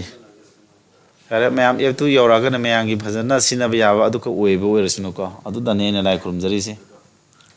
ꯀꯃꯥꯏꯅ ꯃꯌꯥꯝꯁꯤꯗꯤ ꯀꯩꯗꯧꯕ 5ꯅ ꯆꯦꯜꯂꯗꯤ ꯔꯤꯃꯦꯟꯗꯔ -1 ꯅꯠꯇ꯭ꯔꯣ -1ꯗꯣ ꯇꯞꯇꯨ ꯄꯋꯥꯔ 217 ꯅꯠꯇ꯭ꯔꯥ ꯑꯗꯨꯗꯤ -1ꯗ ꯇꯞꯄꯤ ꯄꯋꯥꯔꯁꯤ ꯑꯣꯠ ꯑꯣꯏꯔꯗꯤ ꯀꯩꯗꯧꯅꯤ -1 ꯁꯨꯃꯥꯏꯅ ꯃꯃꯥꯡ ꯃꯊꯛꯁꯤ -1 ꯂꯩꯔꯗꯤ ꯑꯁꯤꯡꯕ ꯔꯤꯃꯦꯟꯗꯔ ꯄꯨꯊꯣꯛꯀꯦꯗꯤ ꯀꯩꯗꯧꯋꯦꯕ ꯔꯤꯃꯦꯟꯗꯔꯁꯤ 5ꯇꯒꯤ ꯀꯩꯗꯧꯕ -1 ꯇꯧꯔꯒ ꯑꯁꯤꯡꯕ ꯄ꯭ꯂꯁ ꯇꯥꯍꯟꯗ ꯌꯥꯗꯕꯅꯤꯅꯀꯣ ꯁꯤꯃ ꯂꯩꯔꯦ ꯕꯦꯔꯤ ꯏꯖꯤ ꯀꯣ ꯑꯗꯨ 5ꯅ ꯆꯦꯜꯂꯗꯤ ꯔꯤꯃꯦꯟꯗꯔ 1 ꯗꯥꯏꯔꯦꯛ ꯇꯥꯔꯦ ꯑꯗꯨꯗꯤ 1ꯗ ꯑꯣꯏꯅ ꯇꯞꯈ꯭ꯔꯅꯤ ꯄꯋꯥꯔꯁꯤ 1ꯗ ꯑꯦꯅꯤ ꯅꯝꯕꯔ ꯄꯋꯥꯔ ꯇꯞꯄꯗꯤ 1 ꯇꯥꯔꯦ 1ꯗ 5 ꯃꯦꯜꯂꯗꯤ ꯔꯤꯃꯦꯟꯗꯔ 1 ꯑꯗꯨꯝ ꯇꯥꯖꯔꯦ ꯁꯤꯃ ꯂꯩꯔꯦ 5ꯅ ꯆꯦꯜꯂꯗꯤ ꯔꯤꯃꯦꯟꯗꯔ -1 ꯂꯧꯔꯣ ꯔꯤꯃꯦꯟꯗꯔ -1ꯗꯨꯗ ꯄꯋꯥꯔ 2 1ꯁꯤ ꯏꯚꯟ ꯅꯝꯕꯔ ꯅꯠꯇ꯭ꯔꯣ इवन नंबर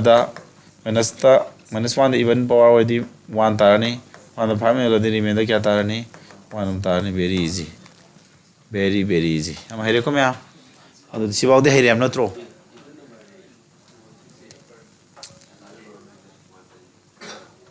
यादरा लोइदरो ने वारा मनी में हमको मतेम नंगारे से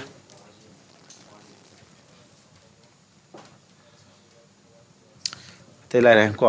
ꯑꯩ ꯍꯧꯖꯤꯛ ꯄꯨꯡ 9:30ꯗ ꯂꯥꯏꯚ ꯑꯃꯨꯛ ꯂꯥꯛꯀꯅꯤꯀꯣ ꯑꯩꯅ ꯇꯧꯗꯣꯏ ꯂꯥꯏꯚꯁꯦ ꯑꯇꯩ ꯀꯩꯝ ꯅꯠꯇꯦ ꯑꯩ 011 ꯀ꯭ꯂꯥꯁ ꯉꯁꯥꯏ ꯇꯧꯍꯧꯗꯕꯗꯣ ꯑꯩ ꯁꯥꯇ꯭ꯔꯁꯤꯡꯁꯤꯀꯣ ꯃꯈꯣꯡ ꯁꯣꯟꯕꯁꯤꯡ ꯀ꯭ꯂꯥꯁꯅꯦ ꯄ꯭ꯂꯁ ꯑꯩꯒꯤ ꯔꯤꯖꯅꯤꯡꯒꯤ ꯇꯥꯎꯗꯕ ꯀ꯭ꯂꯥꯁ ꯑꯃ ꯍꯥꯞꯄꯛꯀꯦ ꯍꯧꯖꯤꯛꯁꯦ ꯃꯈꯥ ꯁꯝꯅ ꯂꯣꯏꯁꯤꯜꯂꯅꯤ ꯀꯩꯒꯤꯅꯣ ꯍꯥꯏꯕ ꯃꯇꯝꯗ ꯄꯨꯡ ꯑꯃꯗꯒꯤ ꯂꯥꯏꯚꯁꯦ ꯁꯨꯝ ꯍꯟꯖꯤꯟ ꯍꯟꯖꯤꯟ ꯇꯧꯔꯛꯄꯅꯤꯅ ꯂꯦꯞꯇꯣꯞꯁꯤ ꯆꯥꯛꯇꯣꯔꯦꯕꯀꯣ ꯍꯥꯏꯗꯤ ꯀꯅꯦꯛꯁꯟꯗ ꯀꯩꯅꯣ ꯕꯦꯔꯥ ꯈꯔ ꯀꯥꯕ ꯈꯔ ꯂꯥꯛꯑꯦꯕ ꯑꯗꯨꯅ ꯁꯤꯗꯩꯁꯤꯗ ꯃꯔꯝ ꯆꯠꯄ ꯑꯃ ꯇꯧꯔꯛꯑꯦꯕꯀꯣ adana signal khara la ya adana class kitang haidi electronic equipment oiragas pung amadi hojik nan pung kya tarage taret nan stop to pung tarum walk tor phai on toroga adusu live thaba gi sumaina ga obvious akoina sinari live thaba si adum internet sing adi computer si processor ji yam thin walk to boneba aduna ngaktam pothandraga di ko waram maneba ko yare adudi mem akoina sadopoi tap listen last step tangare ko haibe tamba ko sigi step sim ga haji lorje yengo ma'am look at this ko yengo ko satra sing mai onje laktre sudi tharo haire ojana lekta bade sudi tharo hai baje satra gi kano de su reaction da su lei ko 2 power 2 1 6 haire ba sidai ji akoi hore 5 ni endore summa matang ji lae condition si ne ba nai ne ba hodu ji akona summa ga matang ji wakhan khan ba horani si lu khala ba ni ko kamaina 5 na 2 di ele remainder kya no 5 na 2 di ele di 5002 le me ko ade another method to kai ba 5 ni hela legal 5 1 5 sale adu ju remainder -3 ani mak si chaw ro dro akona pam ne kari remainder se 1 or -1 ani ji manung da ma ta ba thi gidam ni exponent yawra di ko sumra remainder se 1 natra -1 ani ji manuk ta ta ba thiu maram di kaino ba exponent ji chaw ni sadok ngam moi dau ni na ko aw ta di ngamdre 1 natra -1 ji tahan ge ta di remainder ji 1 natra -1 tahan ge ta di ye liba masing 5 se 5 si ga khwai nak number 4 natraga 5 ta menga pa 6 hari ba sida ngasagi 2 gi sida le riba number je sadok yabre ngo sida le base 2 natro 2 je 4 natra 6 ta sadok yabre ngo 6 ta di yadre 4 da di yare 4 di 2 square hain sadok yadro aduna koi si laurane ko kai gino sadok ti je 2 square hadi 4 ni 4 du on yara dro cha mone ngasai sida 2 power kya le ramba 2 power 216 le ramba je akoi pam dre ba koi pam je 2 square haraga 4 da sadok di 4 wala di yare ba sima tasina 4 oim tar di 5 na 4 di yala di -1 le moi dro aduna bane ko to re adu de khon sadok to ji kya ne ba 4 taning adi 2 square sadok to na tro akone sadok to je hana le min sadok ko ta ke ko sadok ko je amuk tang tak pa da hei ba ngam reng ji ko ai tamna ta ke tamna changkho na ta ke no je puning changnam ta taw si sadok ko je si ne ba sa ta jina sa ji gyan ta de amuk halo so ha ra ka ni chek tak lo ga sa ta khara de adu halo ha rak tra ba hara ni si anh khang mâm lấy anh đi lấy ta lấy gì cũng xây tới đi bán lấy ta lấy gì mà hay có muốn tàu đầm mình à rồi cái máy thôi xe tàu đuôi cái nó tu squad satu tu rehab na tro hana le min kari ani jini ko akone satu ning ji tu squad ni sida le min 2 power 16 ni adu kana kana yen du no ta di sigi 2 jina hana le exponent di lo 216 ta adu ke dawni athung ba thang ngane ba athung ba do 2 ani tara kun le re 16 ani ni pan kya ta tu sma le ba 10 kya e thung are mam ta leite ko adu ta di akona kamain thamni adu di hojiki atak ta le ri ba je akona 2 power 216 ha ba je sigi 2 square sa doctor min 2 square di ibiro adu nga sagi 2 square thung ei du kya na 108 to athung ba sin hamne adu de hojik bracket hang dokan na se ni puri nar ni bracket hang dokan na se ni puri nar di hana phibam 216 tar ni hana phibam kai dre dana adun hana phibam kai dana bali la ne sanai si han leram bang tu thugai leram phibam du kai han dana ba si 2 power 216 han leiba se akoina 4 da sadok ningam ne 2 square ta sadok tare 4 id 2 square ni na 2 square sadok ta di si power 2 jina han lemi 216 ye laga athung da thang da are me yaw ba mathang tau ji ko adu di kya tare se 4 on yara dro 4 power 108 la ba ai ko sumana adu di luare ko adu 5 na si 4 di la di remainder kya tare -1 da power even number tape adu even number tapa di 1 wala ni 1 da 5 ni endore na tra adu remainder 1 tare very easy sumana yan thaw bra taw da bra tai ko yam phai ta bu ta di kai na si ko nga sai question hang na de bi ha gi na hang kanu ko yan da bra sa to ko thai ro ji ko da ai ni ata mo ko pi ge se loi doro ni ko minute tara mu ta ga loi ra ni tara pharo ro se sumana am ka to ke 217 ha ra ge ji ki du ko 173 ba ha ra sidai ji ki du 5 nam ge lan ge 5 ni la kya sa to tori bam kharo ji ki du kya sa to ni ba 5 ni la di 5 khwan nang di 4 na tro 4 da sa to ke di kya ba 2 tu square sa to ni na tra nang na tu square sa to ke di si ki 2 jina ke do ta ra ha le me ji en du na tro 2 na 173 di alo thung ba do kya na ani ni pan tra tu ani taru trai to kya le me ma le madra le ma di ke dong ni se sigi hana le me ji tu square da tham gi ta re ko athung ba do kya na no 86 are me yara di ke dong ni are me yara di into san ji sin na bi ra ni ko asai da are me yaw de hoite han ta are me yara dra are me yaw into haraga asai si 2 je si 2 ji ibirani bs mana de ade ko bs ka wi si bs sin exponent ka wi sin bs ka bs mana la ne do si gi ja si ta ko ne ꯀꯔꯤꯒꯤꯅꯣ ꯁꯤ ꯇꯧꯔꯤꯁꯦ ꯍꯥꯏꯕ ꯃꯇꯝꯗ ꯑꯩꯈꯣꯏꯅ ꯍꯥꯟꯅ ꯐꯤꯕꯝꯁꯤ ꯇꯥꯍꯟꯅꯕꯅꯦꯕ ꯌꯦꯡꯉꯨ bracket ꯍꯥꯡꯗꯣꯛꯑ ꯁꯤ ꯅꯤꯐꯨꯅꯗꯤ 2ꯒ 86 ꯄꯣꯏꯟꯅꯗꯤ ꯀꯌꯥ ꯇꯥꯔꯦ 17 2 29 30 172 ꯇꯥꯔꯕ ꯁꯤ 2 ꯄꯋꯥꯔ ꯁꯤ ꯇꯥꯔꯛꯑꯅꯦꯕ ꯍꯣꯔꯦꯟ ꯕ꯭ꯔꯦꯀꯦꯠ ꯍꯥꯡꯗꯣꯛꯀꯥꯟꯗꯀꯣ ꯁꯤ ꯕ꯭ꯔꯦꯀꯦꯠ ꯍꯥꯡꯗꯣꯛꯀꯥꯟꯗ ꯁꯨꯃꯥꯏꯅ ꯇꯥꯔꯅꯤꯀꯣ ꯑꯗꯨ ꯏꯟꯇꯨ ꯍꯥꯏꯔꯒ 2 ꯄꯋꯥꯔ 1 ꯑꯃ ꯂꯩꯔꯤꯕ꯭ꯔꯥ ꯑꯗꯨ ꯕꯦꯁ ꯃꯥꯟꯅꯔꯗꯤ ꯄꯋꯥꯔ ꯑꯅꯤꯁꯤ ꯁꯤ ꯇꯤꯁꯤꯟꯅꯩ ꯍꯥꯏꯕ ꯂꯩꯕꯅꯤꯅ 173 ꯇꯥꯔꯗ꯭ꯔꯣ ꯑꯅꯤ ꯇꯤꯁꯤꯟꯅꯀꯥꯟꯗ ꯑꯗꯣ ꯍꯥꯟꯅ ꯐꯤꯕꯝꯗꯨ ꯀꯥꯏꯗꯦꯗꯅ ꯑꯗꯣ ꯍꯥꯟꯅ ꯐꯤꯕꯝꯗꯨ ꯀꯥꯏꯗꯅꯕꯅꯦꯕ ꯁꯤꯜꯂꯤꯁꯦ ꯑꯗꯨꯅ ꯀꯃꯥꯏꯅ ꯊꯝꯒꯅꯤꯕ ꯑꯃꯨꯛꯀ ꯍꯜꯂꯛꯀꯦ ꯀꯣꯏꯁꯟ ꯍꯪꯅꯤꯡꯗꯅꯕꯀꯣ ꯅꯣꯏꯅ ꯍꯪꯉꯛꯑꯁꯨ ꯑꯩꯅ ꯑꯃꯨꯛ ꯇꯥꯛꯇꯧ ꯂꯩꯔꯝꯃꯤꯅꯀꯣ ꯁꯤ 2 ꯁ꯭ꯀ꯭ꯋꯥꯔꯗ ꯁꯥꯗꯣꯛꯇꯣꯔꯃꯤꯅ 2 ꯁ꯭ꯀ꯭ꯋꯥꯔꯗ ꯁꯥꯗꯣꯛꯇꯣꯔꯃꯤꯅ ꯀꯩꯗꯧꯔꯦ ꯁꯤ ꯁ꯭ꯀ꯭ꯋꯥꯔꯁꯤꯅ ꯌꯦꯜꯂꯣꯕ 2ꯁꯤꯅ ꯌꯦꯜꯂꯣꯕ ꯑꯊꯨꯡꯕꯗꯨꯅ ꯁꯤ ꯅꯞꯀꯗꯕ 2 ꯁ꯭ꯀ꯭ꯋꯥꯔꯁꯤꯗ ꯑꯗꯨꯒ ꯑꯔꯦꯝꯕꯁꯦ ꯉꯁꯥꯏꯒꯤ ꯕꯦꯁ 2ꯁꯤꯗ ꯑꯦꯛꯁꯄꯣꯅꯦꯟ ꯑꯣꯏꯅ ꯇꯞꯄ ꯆꯠꯈꯤꯅꯦꯕ ꯁꯨꯃꯥꯏꯅ ꯊꯝꯒꯅꯦꯕ ꯌꯥꯔꯦꯀꯣ ꯑꯗꯨ ꯇꯥꯔꯗꯤ ꯌꯦꯡꯉꯣ ꯍꯧꯔꯦ ꯂꯣꯏꯔꯦ 2 ꯁ꯭ꯀ꯭ꯋꯥꯔꯗꯤ 4 ꯄꯋꯥꯔ 86 4 ꯍꯥꯏꯅ ꯊꯝꯈ꯭ꯔꯦꯀꯣ 86 ꯏꯟꯇꯨ 2 ꯄꯋꯥꯔ 1 2 ꯑꯗꯨꯗꯤ 5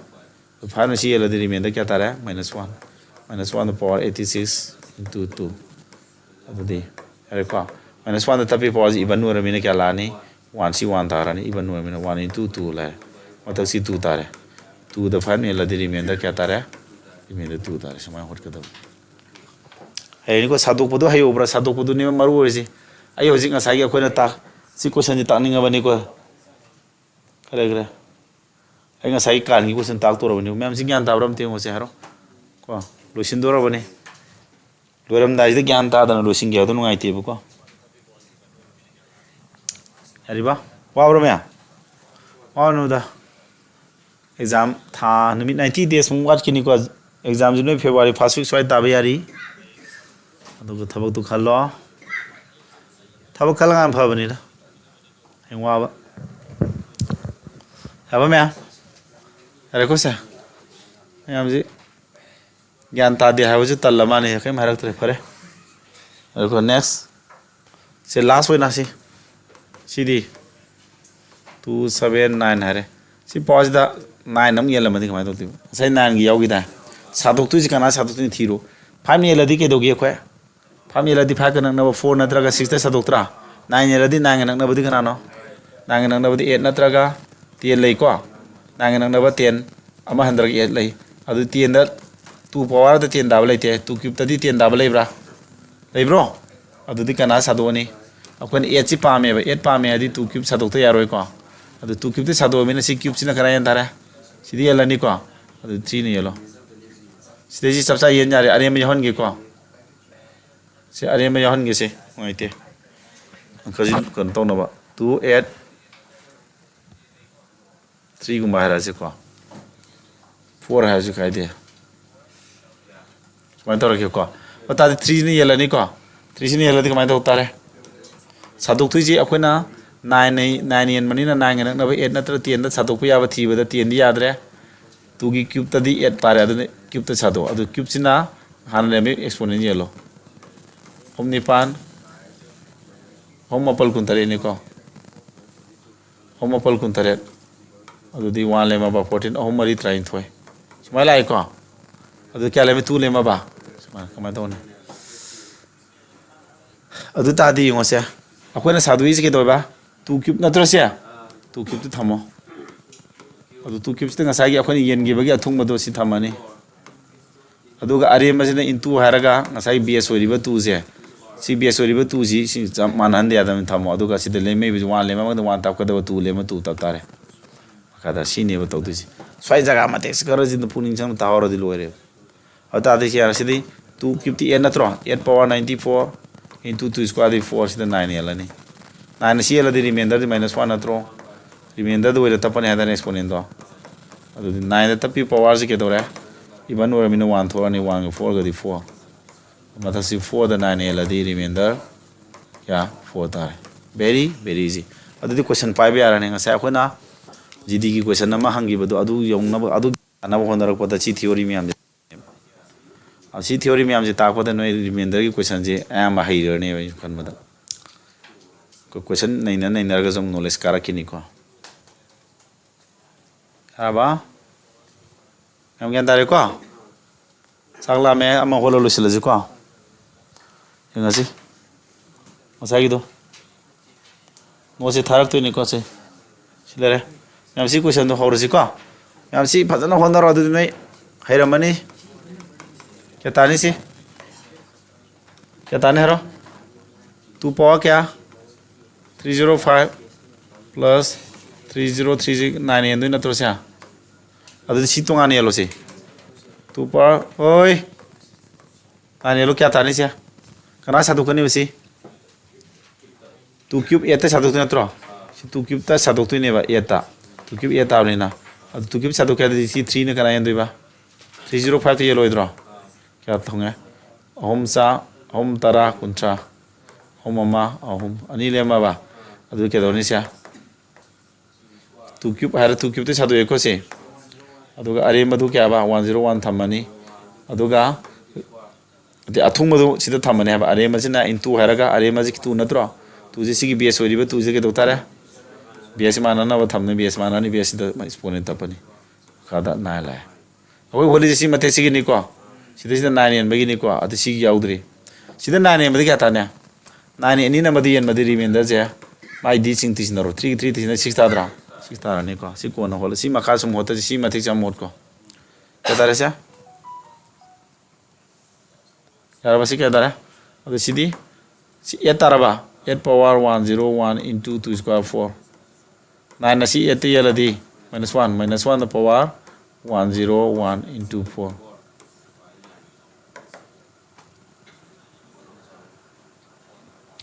kya dare adu ta di -1 taraba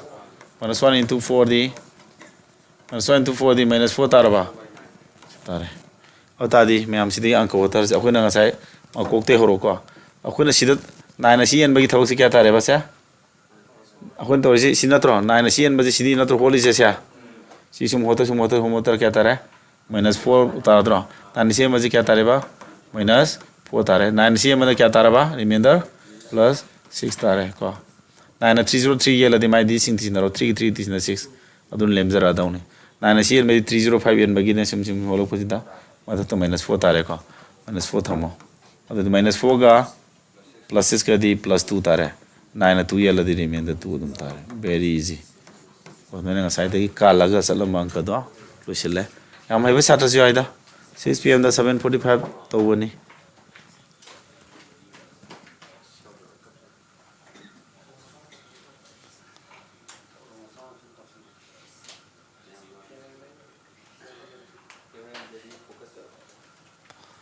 Section yen bagi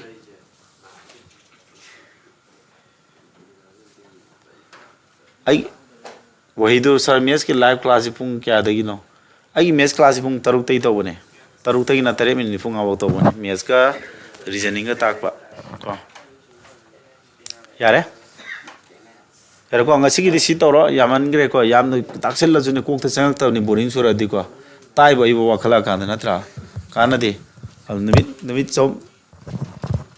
3 months 990 days mun ri ko 90 days ni am tau yari ko tumba sawa tau yari me am ko kam khan kursit tumba sawa kan tori natro pare le mang no tam phuma pung ni ko yarba me eni ngasi siru silagi yarba arba ore puni pam khaida live la kani ko to where is live class ya noi taladi thokti ni ko talle haiba satra me awdo to aidi अरे चलो